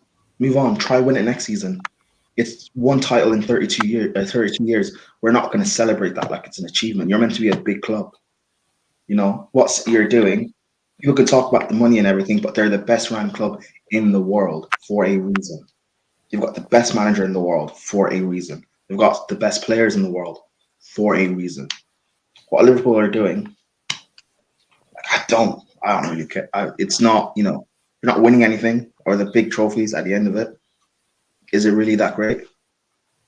Yeah. I agree with you there. I really do. I mean, does anybody else want to chip in with anything on this kind of matter? Sorry, can I just say? Sorry, I don't mean to interrupt. Can I just say, Liverpool fans especially, making fun of City for not winning a Champions League. Like, that's the only thing that they haven't won. Like, once they win 1 Champions League, do you not think it's possible for them to retain it and then to win it 3 on the bounce? Like, it's a good thing they haven't won it yet from our perspective, because once they win 1, they will dominate. Yeah, absolutely. And I think that they've been unlucky over the years, haven't they, really, in terms of the Champions League? At times, I think that they have been unlucky, and I think it's only a matter of time before they do it, and I wouldn't be surprised if it's next season. But yeah, very good points there, by the way, and thank you for kind of saying. But does anybody else want to chip in with anything about Manchester City this season and kind of what the reaction are just going to get stronger because they've just got Haaland, haven't they? Which leads me on to this point, because I think Haaland will really, he'll score goals, don't get in this team, because they'll create a load of chances. But it'll take time because it's a new league for him. You know, it's a big jump up from the league he's been playing in. Let's be honest here. I'm not saying, but he's more than capable of doing that. But yeah, it's not going to be as easy as maybe people have maybe expected. No. But Hanno, did you want to say something? Sorry for coming in. On that point of Haaland, for me, he's not going to be what people expect him to be. He's going to be like Lukaku, but just way better.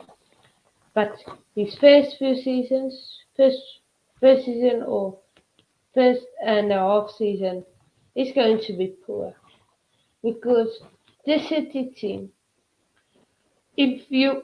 How many games in the season have you seen them cross the ball into the box, or cross the ball into the box for a striker to head it in? That's first question.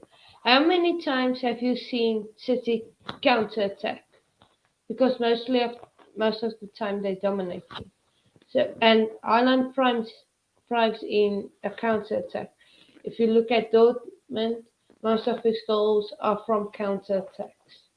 So, and we don't see City counter attack a lot. It's only like against Liverpool or Chelsea or maybe Tottenham if it is a corner for the other team and they counter fast. Something like that, and crosses into the box. Let's say 2% of the games this season, or 3, but it's not much. You see them cross the ball. Probably the most you see them is against the smaller sides, like in Norwich or Watford. Them. So Yeah. City, big up to City. I didn't want you to win the league, but you pulled through. Yeah, Aston Villa are bottle jobs. Show these true colours. He showed these true colours. Flippy G Yeah. again. JP, do you want to add anything to what's being said and kind of your thoughts on City as well, this kind of thing? Well, it's true that it's gonna be sometime soon they're gonna win the Champions League, and it is the one thing that everyone has over Man City and also PSG as well. But I don't know if next season they are gonna win it, even with the adding Haaland to their squad. It's just the luck of Pep. He can dominate in whatever league he's in, but when it comes to the Champions League, he outside of Barcelona, he just seems to fail at the job. So when that happens next season, I want to know what excuse they're going to use. And like Prime said, they have one of the best squads. But that's what makes me give more respect to the likes of Klopp, who can keep up with having not as much money, owners that would work with him, and then trying to just not buy his way into having a proper squad. He makes a good squad, but I do see Haaland maybe getting first season 15 goals if anything, but it's not going to be exactly to what they expect or hope anywhere close to. So, but again, expect another Manchester City title win, or at least competing for it next year. That's the one thing. He will score 9 goals next season. 9 goals. 9 goals. Blooming heck, I know. Wow. I'll score that late. Wow. Yeah, I think I'll score more. Somebody said Keita was our best midfielder. Like I said, I'm not sure. But yeah. Listen to that person, please. Big up yourself.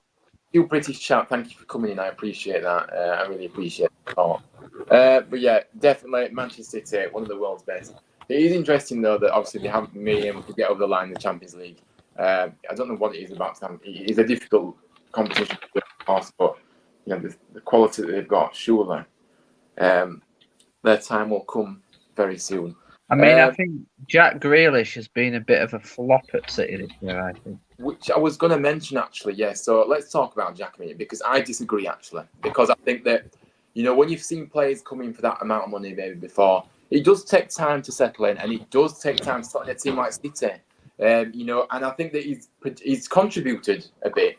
He has, you know, people are looking at the price tag. Yes, okay, that was the price tag, but that's what, you know, Man City was prepared to pay, right? So, but I don't think it's been a flop, because being a flop means he's done absolutely nothing this season. He's produced for Manchester this season at times, and Jack will keep getting better. I think next season will be even better than this season. I think that was very hard kind of statement there from you, Tom, really.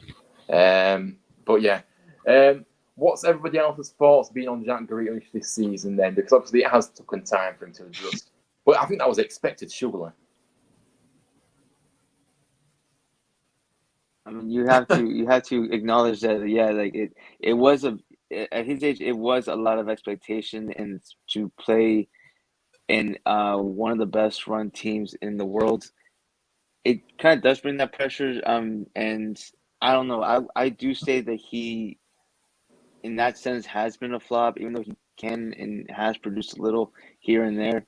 But I mean, we'll see what can happen next season now that they have their whole squad from top to bottom finally settled in. If not, then you know you have to see what the real Gucci Man has to do, because he still has that contract with him, and he is a little poster boy. Yeah. He's just probably hoping that he doesn't have to play against Atletico Madrid anytime soon in Europe. So that's the only thing. Yeah, fair enough. But yeah, I think he'll become a success in the future, Jack Grealish. There's no doubt about that for me. But yeah, let's talk about the last game in this. Obviously Tottenham, you know, getting over the line and getting the top 4 place, which congratulations to them, because, you know, I think a lot of people kind of wrote them off at times, you know, obviously with the gap with Arsenal. Arsenal did bottle it, but Spurs. Let's talk about Spurs for a minute, and let's talk about Antonio Conte for a minute, because when he came in November, I know, celebrate. When he came in November, Tottenham were 9th place, and yeah, obviously a big gap between the top 4. But the way he's turned this football club around and really got them, you know, fighting close to that top 4 and actually getting into the top 4, it's a massive achievement. This, it really is. And Conte has you know, he's such a brilliant manager. And yeah, I wasn't as surprised by this result. I said 4-0 actually to Spurs, but I wasn't surprised that they got 5. Norwich have been shocking all season. And they're just a yo-yo club in my life. They seem to be, when they come up to the Premier League, Norwich, they seem to not get the recruiting side of it right, and then they just go straight back down. But they seem to be too good for the Championship, but not good enough for the Premier League as well. But yeah, kind of wondering what everybody's thoughts are on Spurs this season. And talk to me, everybody, about Antonio Conte. He's a fantastic tactician. He's a great coach. They've had a good season. And before Conte went to Man United, before United got Ranić, they were rumoured to be getting Conte. But I think the owners decided they want to go for Ranić instead. But when you look at it now, completely different. But Spurs have been fantastic. Son is probably, for me, one of the best players at Premier League this season. Yeah, he's just got better and better, hasn't he, Son? He really has. And obviously, Kane, you know, Kane's had another fantastic season. We all know this. But yeah, so yeah, obviously they get top 4, which is massive for Tottenham, by the way. It really is, because it was looking in doubt at times this season. But they've done it. And they are back in the Champions League. And I think they could possibly, you know, maybe be able to attract a few more players this summer as well. Obviously with that Champions League football happening. But also, I think a lot of players will want to work with someone like Conte. Anybody kind of want to chip in on Spurs as a whole this season, and Conte, what a job he's done? I think, okay, first of all, maybe I'll preface this by saying I'm actually one of the few Chelsea fans that like does respect Antonio Conte and what he did for us. But like, how much of what he's done, it's to the caveat of Arsenal also bottling it. Like Arsenal were what, like, is it 12 points clear at one point? Yeah. And Yeah, and before the North London derby, there were 4 points. Even after the derby lost, they were still a point clear. So, yeah, as you have to give credit to Spurs for catching up and stuff, but it's also due to an Arsenal bottle job for one, and two. I just, like again, we know what Conte is like. We've seen the best of Conte in his first season, and we've seen the worst of Antonio Conte in his second season. Like, if he's not backed in the summer, which I could actually very much see happening, I could see it getting like worse and worse and worse. Like, people talk about how bad Mourinho is when he gets toxic. Antonio was much worse, or is much worse. So I could see him. I don't know. I could see it going real bad, especially, and even we know what Spurs fans are like as well. They get very triggered and reactionary. Antonio's not going to do well in the Champions League. More than likely, they'll get a battering, or they'll finish third in their group, which Conte did with Inter Milan's title-winning team. With Chelsea, we played Barcelona and we got battered. Remember, over 2 legs. That was a game with the Christensen mistake for the first goal, and Courtois being nutmegged by Messi and everything. Like, I could see that sort of stuff happening, and then all of a sudden, Spurs fans who were already turning on Antonio Conte about a month ago, saying bring in Graham Potter or bring back Poch. Spurs fans are very, very much flip floppy. Like, I could see that happening, and there's no better fan base for that to happen to, I guess. Absolutely. Again, great points there. JP, do you want to say anything about Tottenham and obviously Conte? Okay, I thought it was the only one that I actually really liked Conte, like at when he was at Chelsea. He did bring something to the table, and I do hope that all the Spurs fans see that. And I was actually gonna ask that, is he staying for another season, or is he most likely gonna go to PSG once Poch, or if he hasn't already been sacked? Next season is his last season, because it was only an 18-month contract. So, assuming he doesn't renew, next season will be his last season. And PSG, they want Zidane. It's clear they're getting, and Zidane wants to go to them, I'm assuming. So it's clear they'll get Zidane. But if Zidane holds out for the French job, which again, that will be available after the World Cup, then Conte will probably go PSG. But who knows? Because if Mbappe doesn't want Conte, who knows what's going to happen? Oh, God. Don't get started. It's awful the way PSG have now become. They've been, it's just incredible. And I wasn't actually going to mention that, actually. But yeah, we possibly will do it right at the very end. But but like I say, it is one of those. I think Conte will probably, we'll have to see. But I think Conte will probably stay another year. He tends to do maybe 2 years at a club and then kind of leave. And doesn't seem to really do more than that to me.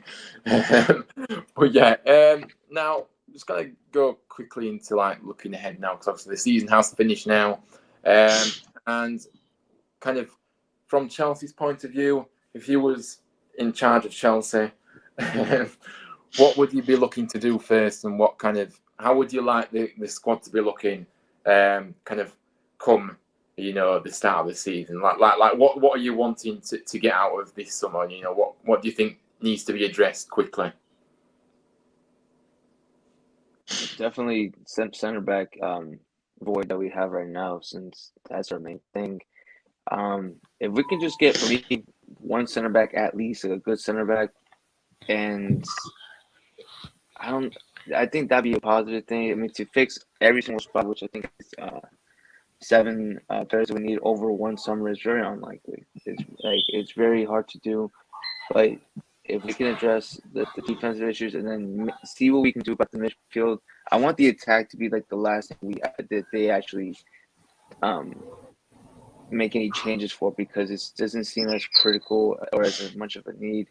But everyone's already trying to say we need to get Lewandowski, we need to get a replacement for Pulisic, we need to get a replacement for Ziyech, Werner. I don't even know who's staying out of that bunch, but we know for a fact that the defense is already half of them has gone to Spain. So With Levi, we don't know if it's still too early to throw him in to the starting 11, but the whole Kunde deal, it goes through, and then if we can get another one like and I still should learn how to pronounce his name, Gavidal. And I butcher this every single time. But if you can get him as well, which I think is one of Tuchel's top targets, then beautiful. There we go. And then when we have Connor back, we can see how we can move around that midfield and see what we need. Because too many, I think even Hanolina said it, it's been agreed that he's going to Liverpool. And we're not going to definitely stay at West Ham if he's going to cost 150 million. No, thank you. And I'd rather just focus on the defense first and foremost. Yeah, absolutely. I mean, Hannah, what would make you happy come the start of next season? You know, what would you like to see done at Chelsea? You know, obviously, presuming you need to be looking at getting that defence sorted out, and obviously, what else would you like to see? So, for me, just sort out the defense. Just if we can get 2 centre backs, 2 wing backs, and a DM, that's 5 signings. And then, if you guys really want, if the owners are really, really ambitious, they can sell one of the attackers and bring in Dembele or whoever Tuchel wants him to. Yeah. But it all depends if the owners want the season to be the transfer window to be the big one, or do they want to sort everything out this transfer window, like who's in charge of what and all that stuff of this transfer window, and then the next transfer window will be on everything together. Yeah, absolutely. It's very hard to get everything started in 1 week, but I mean, yeah, I get what you like to say. It's one of those. I mean, the aim probably for Chelsea this season, in the next season, is to get close to that top 2, right, Prime? Do you think that's manageable, and how do you believe that could potentially happen? If you just get a bit closer to them, not saying be in front of them, but just get that bit close, because he ended up finishing the season 18 points behind Liverpool, which is a massive kind of points tally ahead. Yeah, I don't know what our points tally last season was behind City. So what, 18 points? We're 19 points away from City this season. I don't know what it was last season, but it was 10. Right. Yeah. Right. Wow. Yeah. Wait, no, sorry. I thought you said no. Sorry, I thought you said it was 10. Sorry. No, I don't know what the points tally was from City last season, but like my aim this going into the season was to try and kind of 21 last 21. Okay, so I mean, not that much, better, I guess. But my aim going into the season was to kind of close the gap a bit of, maybe try and challenge and try and see if we can sustain it a bit, but close the points gap a bit, win the Super Cup and Club World Cup, and at least win 1 domestic final. I mean, we got to 2. Try and push. We can't retain the Champions League, but try and push as far as we can. To be fair, we probably should have beaten Real Madrid, but I think all in all, I don't know, it's weird. Maybe on paper it's okay, but the context of things that have happened and how it's happened, maybe some people would say it's a failure or whatever, which is fine. But I think going into next season, it's tough because I don't know what players are leaving. I don't know what players we are bringing in. So it's tough for me right now anyway to make any predictions. But the one thing we need to happen, if we only make 1 signing this summer, it has to be a director of football and new scouts to come in. I don't want the same old scouts that we have, because I can't trust them to find and sign players. These are the same guys that they brought in because we needed a goal scorer. They brought in Lukaku because these are the same guys that brought in Timo Werner without scouting him properly. These are the same guys that wouldn't pay the extra fee for Alisson, and they bought Kepa without scouting him.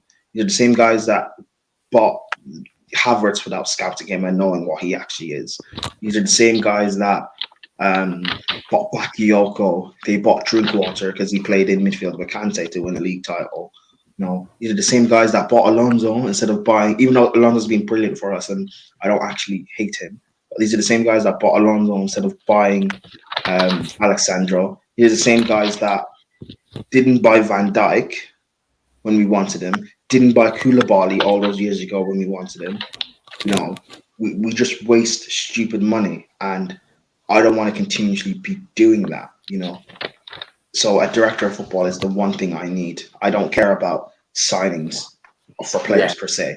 Get me a director of football, and from there, working with Tuchel in tandem, they can go and create and do the signing and stuff. Yeah, absolutely. Yeah, very good point. And to be fair, I understand what you're trying to say. Yeah, for sure. I mean, obviously, Manchester City will be happy to obviously get the title, and Liverpool. I mean, it's going to be difficult. Like I say, it's probably going to be them two again this season. It'll be interesting to see kind of the outgoings and ingoings at their clubs, respectively, and like how their team will be getting up come start of the season. I mean, for Arsenal, obviously, just missing out on the top four. They need to. It's another big summer for them because they've fallen short, and they need to maybe address a few issues. I kind of think about I think they do need to get a striker in. I really do, because they're just struggling in that department, in my opinion. They don't have the star quality you need maybe up top. And yeah, there is a big you need to build, really build for next season. Because, like I said, finishing fifth from the position they were in is not good enough. And then obviously, Man United. I mean, I don't even know where to start with Man United. Like I said, I touched on it earlier. They really need to do a lot, and they need to start now, because there's a lot of work to be done at Manchester United. As we all know, there will be a lot of outgoings, but there also needs to be a lot of incomings. But the quality you need to really close that gap, to really try and get in the top four next season. I mean, how realistic do you think that is, Tom, for Man United to obviously get the things right in this summer and then come again next season and try and get in the top four? Because a club at Man United, I'll say it and I'll keep saying it, being sixth this season is way below the expectations set at Manchester United. Yeah, I think they need a centre back. Maguire's not good enough. I think they need a defensive midfielder. Yeah. I think they need a new right back, left back. I think they need a striker. I think they need another goalkeeper to fight with De Gea as well. But that club is just embarrassing at the minute. It really. But what I'm saying to you is, how realistic do you think it is, from my statement that I said, of maybe at least challenge? Let's go small steps. At least challenge for the top four, because, like I say, Man United couldn't have been further away from the top four if they tried. I know it was only 13 points, but it felt like more to me. How realistic do you think it is in terms of for them to get in the top four, but at least challenge for the top four? That should be the aim, shouldn't it? Surely, the challenge for the top four. Well, I think that's Ten Hag's goal. Top four. It's got to be next year. I mean, if he doesn't get top four, then I don't see where United can go from here. Because top four has got to be the goal. As a club for Manchester United is a big club, a big name. They've got to get top four next year. No ifs, no buts. They've got to get top four. But it's going to be tough, isn't it? Because obviously, it really. But like I said, the stature of Manchester United, you need to be aiming at that top four place first and foremost. Because, like I say, there was always in title race, but obviously we can't make that big step up just yet because But I mean, anybody else want to add anything about Man United? Kind of how realistic, kind of top four would be for them, and they should be definitely challenging at least the top four. That's the bare minimum here. I mean, it looks like Eric. He's the magic. Go ahead. Go ahead. No, that's cool. Sorry. You go. I was gonna say that like if he's the one to do, he's been very proactive in trying to get players to come into the team. And you're right. If top four is the goal for them, just to get back to their old former selves. I'm just gonna love to see the narrative and the comparison. It's gonna be on Eric Ten Hag's first season in United. They make top four, and what's the excuse that they're gonna make for Arteta in his process that they still can't make top four after how many years now? But they should have it in sometime soon, at least very very close to top four.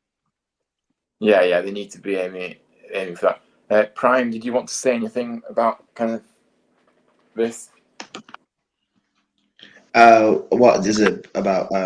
What, like Man United and adding on to that? Yeah. Like I said, I thought you was going to speak before JP came in, but Man United. How realistic do you think it will be for them to get into that top four next season? I think it's very realistic. I like they're in the Europa League, which, to be fair, with their second team, they can easily get to the quarterfinal semi. So I guess it depends. If they're say fifth or sixth, and it's like 4 points, 5 points away, and they're already in the quarterfinal or semi-final, it might just be a thing of let's just win the Europa League. We're in there anyway. But again, I think with their second team in the Europa League, they can get far, and their first team, they can focus on the league. There's no reason why they can't get into the top four. I think I don't rate Ten Hag highly, but I think he is an interesting appointment. I think depending on the signings they make, like United will just be interesting just to watch the view on next season. Again, the whole thing I said with Conte and Spurs, I don't fully trust it, just based on the fact of we all know what Levy is like, and we know what Conte is like when he's not properly backed. I can see the worst happening. So it's a thing of like, if Conte gets sacked midway through next season, or if he makes things hell for them, that means they fade away. I think Arsenal back in Europa League, that's going to be a toll on their squad. They're not going to be in the top four race. West Ham, they're in Conference League, aren't they? Yeah. Oh wow! Yeah, so that's even easier for them. I think West Ham, the Conference League will be even easier than the Europa League was. I think West Ham, like, I don't want to say dark horses because that's a disrespect to them, but yeah, maybe dark horses to get top four. Again, depending on what United choose to focus on, and assuming I'm right about Spurs and Arsenal, I think West Ham for getting top four is not that crazy. Yeah, absolutely. Yeah, like I said, yeah, fair enough. I mean, just briefly talking about Ten Hag. I mean, I know he did great at Ajax and things like that, but it's a big step, to go from Ajax, in a league that's just nothing. Well, no disrespect, but it's no comparison to the Premier League. We know this.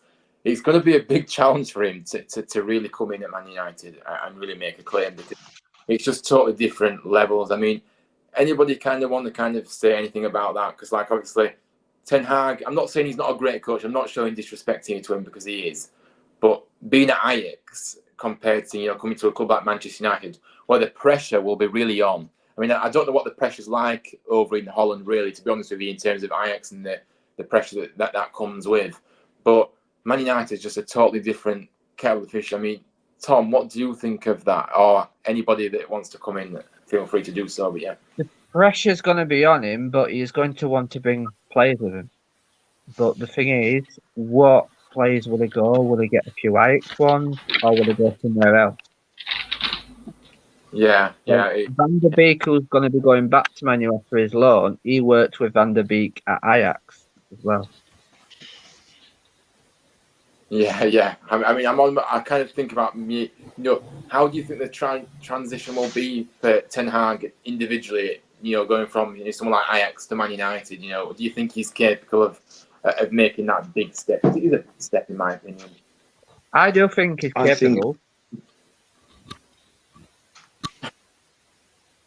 Pardon? I do think he's capable of making that jump and getting back Man United back to where they were. But it's going to take a while, I think. Yeah, absolutely. Tyler's coming saying depends what West Ham do in the summer too. Yeah, it does. Like I say, it'll be interesting to see kind of what the players that'll lose, because like I say, we did talk earlier about Declan Rice. Will he be leaving? He's been talked about every transfer window about leaving West Ham, because rightly so, because of the quality he's got. But yeah, it'll be interesting to see if they can keep hold of him. Yeah, like I say, incoming. Can I make a prediction? Yes, of Yeah. course. Say what you wish, Hannah. Yeah, you're fine. Yeah, come on. Yeah. Eric Ten Hag is going to fail at Manchester United. What makes you say that then, Hannah? Because are you not convinced about his ability? Because obviously Ajax, in Holland, it's a completely, totally different level as compared to the Premier League. Why do you say that?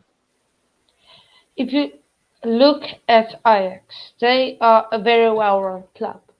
They got great scouting, great director of football, of course, excellent board up top. So they are a good, well-run club. So now it comes into Manchester United, who has been run as poorly as I don't know what, as probably I can't even find the examples of where they've been run this few years, and they don't have. Oh, what scouts do they have that are good? Not good scout. Okay, They have the same scouts we do. yeah, yeah. That's not even funny. That's sad. Oh, dear. Yeah. Right. Well, if you don't laugh, you cry. Yeah, So- true. And director of football, what? Who's it? Darren Fletcher? Is he there? I think it's Yeah. him. No, Am I wrong? yeah, I it don't was know why. it was Ed Woodward. Yeah. Now it's nobody. Or so he comes into a club which is a complete mess to a club that was perfectly run and everything was great. So now it's new, so he needs to adapt. And when he finally adapts, then he must find a way to improve United, and that's the greatest answer. If he improves Manchester United, he should be given the keys to Manchester United, because I don't know who can Yeah.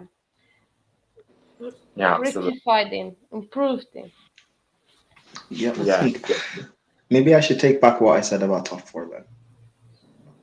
But yeah, I think no, Hano's he's right. He's yeah, Ten Hag, like there is question marks on how good he is. Like when he was being praised a few years ago, getting Ajax to that semi-final, like he didn't really do anything that special. And even still, like winning the league at Holland, like I'm not going to disrespect the league title because a league title is a league title, but the way Ajax are run as a system is in terms of how they bring in players through and stuff. It's one of the best in the world. People are acting, people were saying like, Ajax hadn't won the league in years before he joined. That's wrong. Like I think it was maybe 2 seasons or something before he joined. They had been winning league titles with Frank de Boer. The same Frank de Boer that came to the Prem and couldn't win in 7 games and got sacked. Like, I'm not saying the same thing will happen with Ten Hag, but I think the expectation and the hype Man United fans have, it's setting them up as a fan base anyway to be laughed at if it doesn't start off well. Yeah. So Yeah. Yeah, absolutely. Yeah, I just want to know. So, Hannah, you've tried me. So, John Murto is the position as footballer director, with Darren Fletcher as technical director. That's He's the complete utter. I don't even know these people. Obviously, Darren Fletcher a great player, but why is he even in the technical director role? I have no idea. It's just embarrassing. He's not No. even had any sporting director experience. He's gone from being a coach to a sporting director. It's just embarrassing. You know what? You know why I think he's got that job though? It's just because of who he was at Man United. He doesn't have a clue how to do the role. He's just there. And Matt Judge is transfer negotiator. Like I said, I don't have a clue who he is. So, but yeah, thanks for that, Hanno. But yeah, something has to give at United. But yeah, I'm not convinced about Ten Hag. I think a lot of people are like that. But yeah, we'll have to see what happens. Kind of West Ham, yeah, they do need more options. West Ham, because I think this season, being in Europe, I think they would have wished they would have kind of got a few more players in January to help them in this kind of end of season period.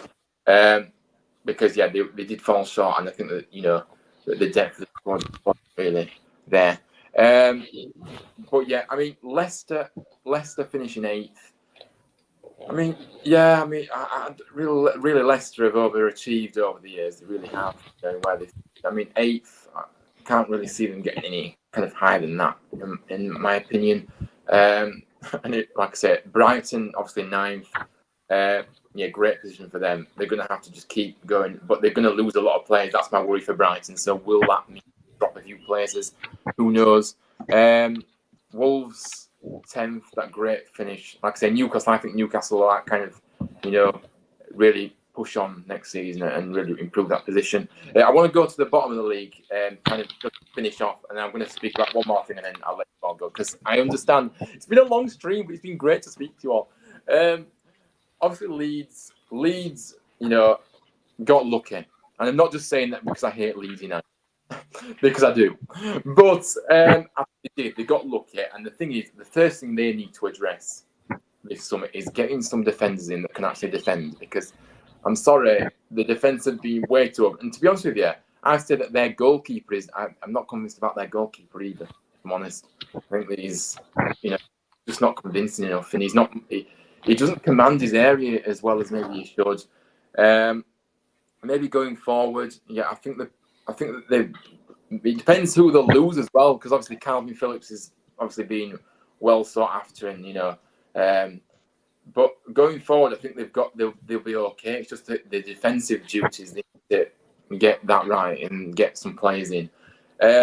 Tom, how do you see? What would you be doing at Leeds this summer in terms of, what would you be? Obviously, the defence needs to be addressed. That's all for it. They've conceded far too many goals this season, and they won't get away with this next season if they don't improve this. I think defensively they need to strengthen. I think Ayling is coming to nearly end of his career now. With what he's in his 30s. Yeah. I think new right back. I think new centre back, and I think another creative player in their midfield.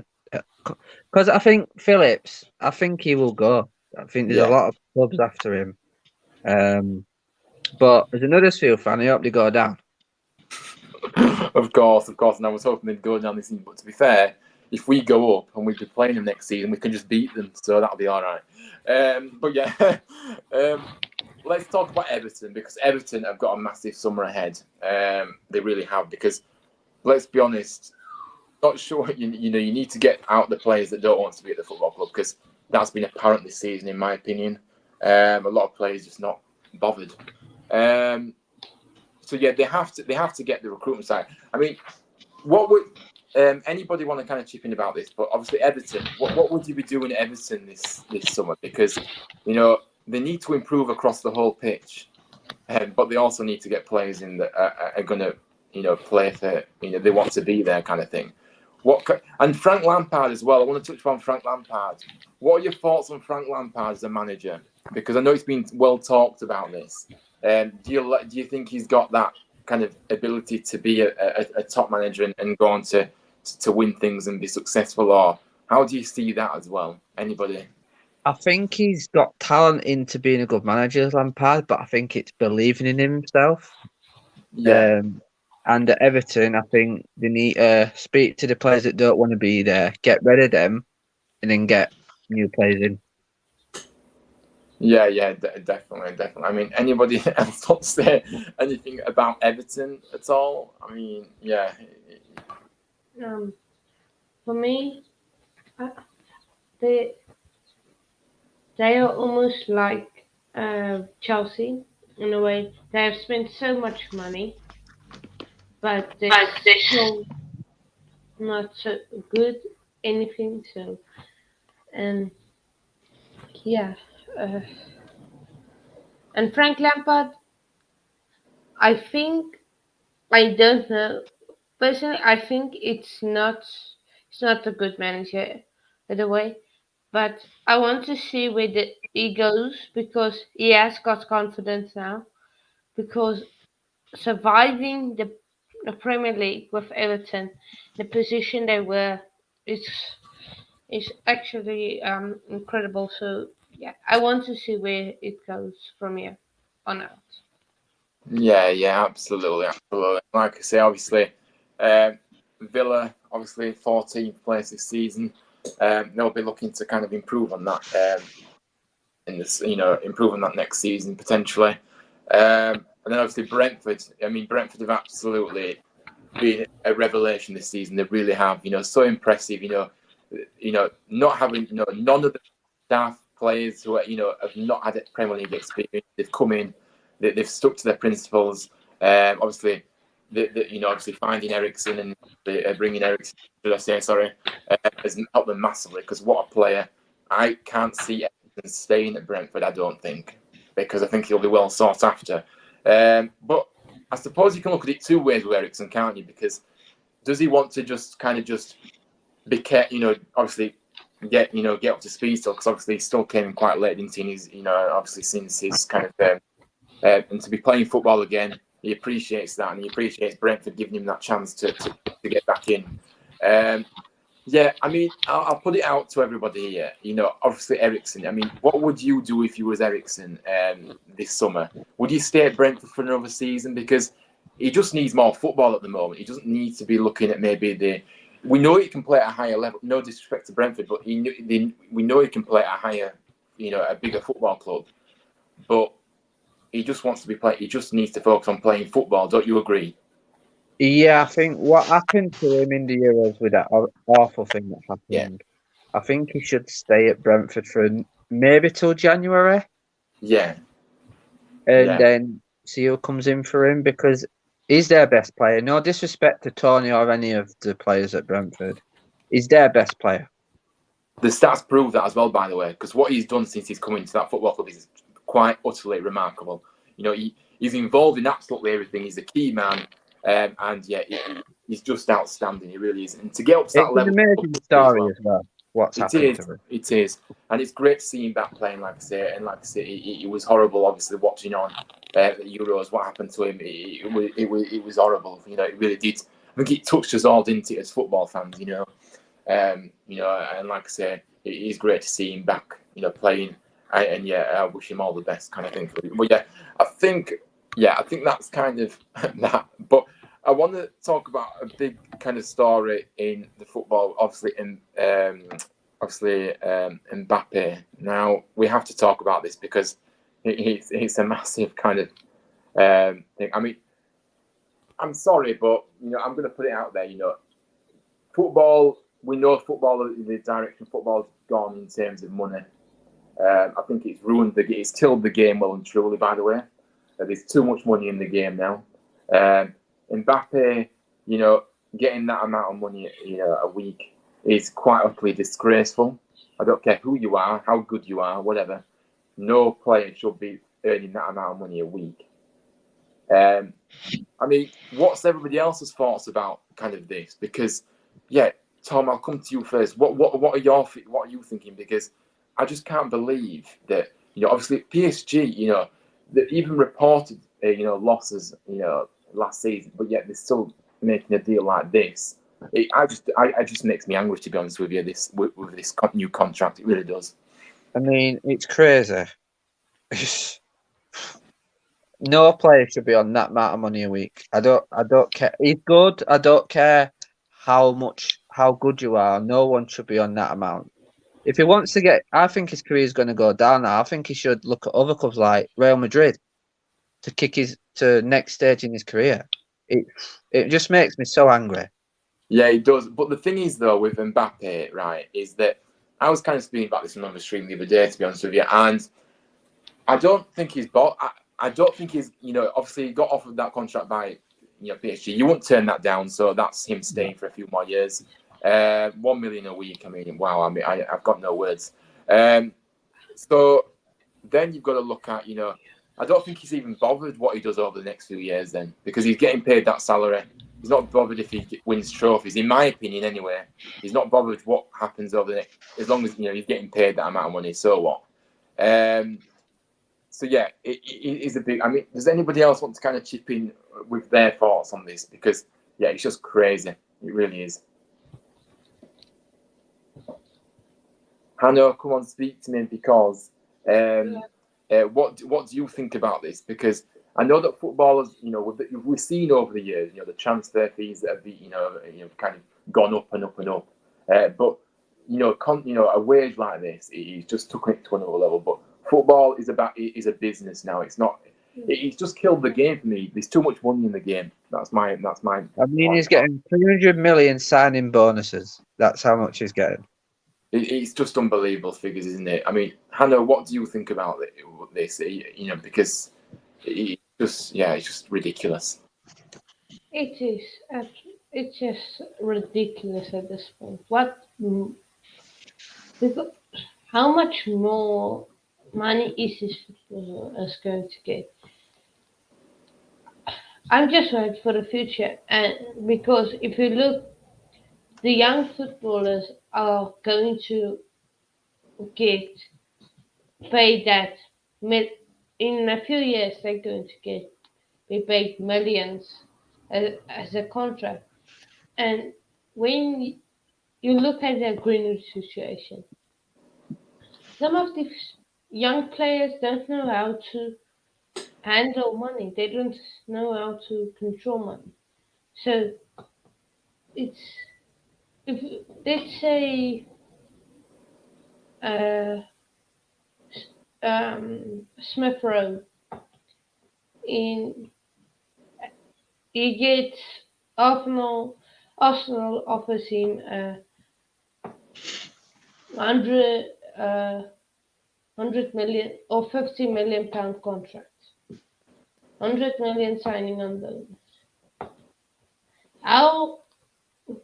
What is the chances of him? I know it won't happen, but what is the chances of him going down a bad path? Because we don't know if he can control money, because he's just going to have parties, girls over, and money, luxury cars, and maybe one day he ends up broke. Maybe. Yeah, So absolutely. that's my worry.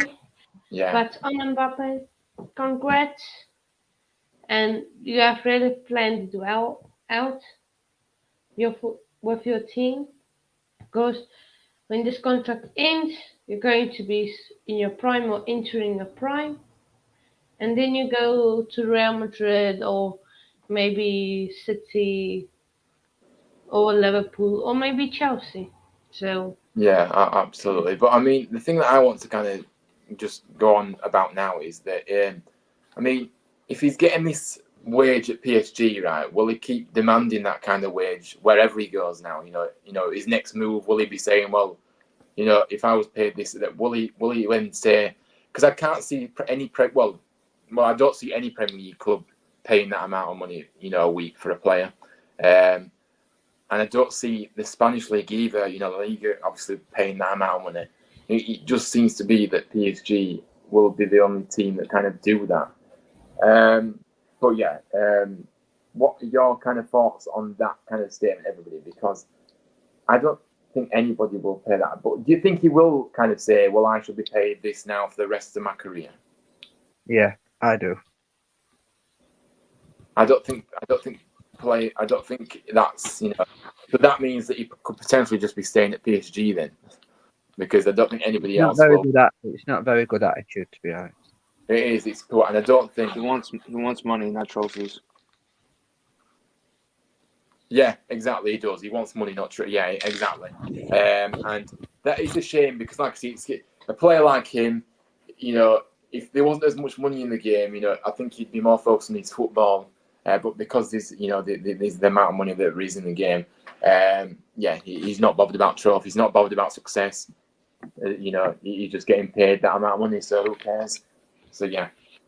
But yeah, like I say, I think that is all that I want to cover on that. But I do want to kind of cover playoff final just briefly, because I will be doing a massive preview to this, by the way, in a couple of days.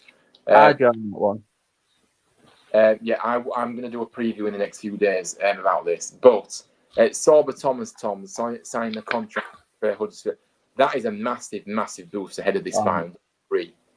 When it got announced, that I feel embarrassed because I was in Asda and there was about 8 people around me. I just shouted, "Yes!"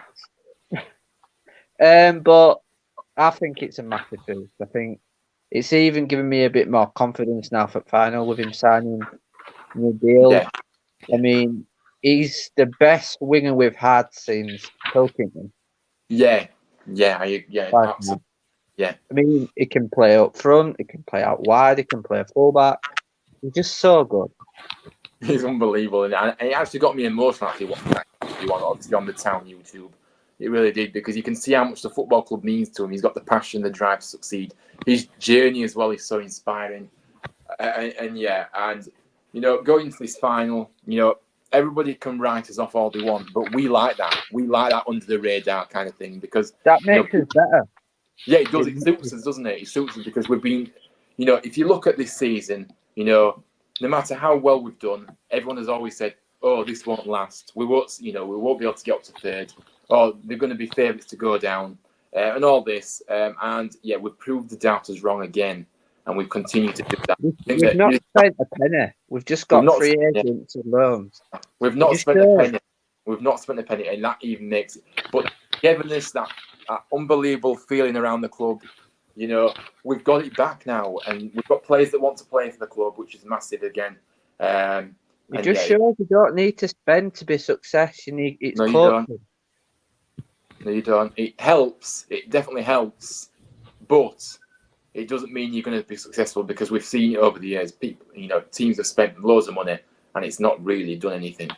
If anything, you know, and we've got something special at our club.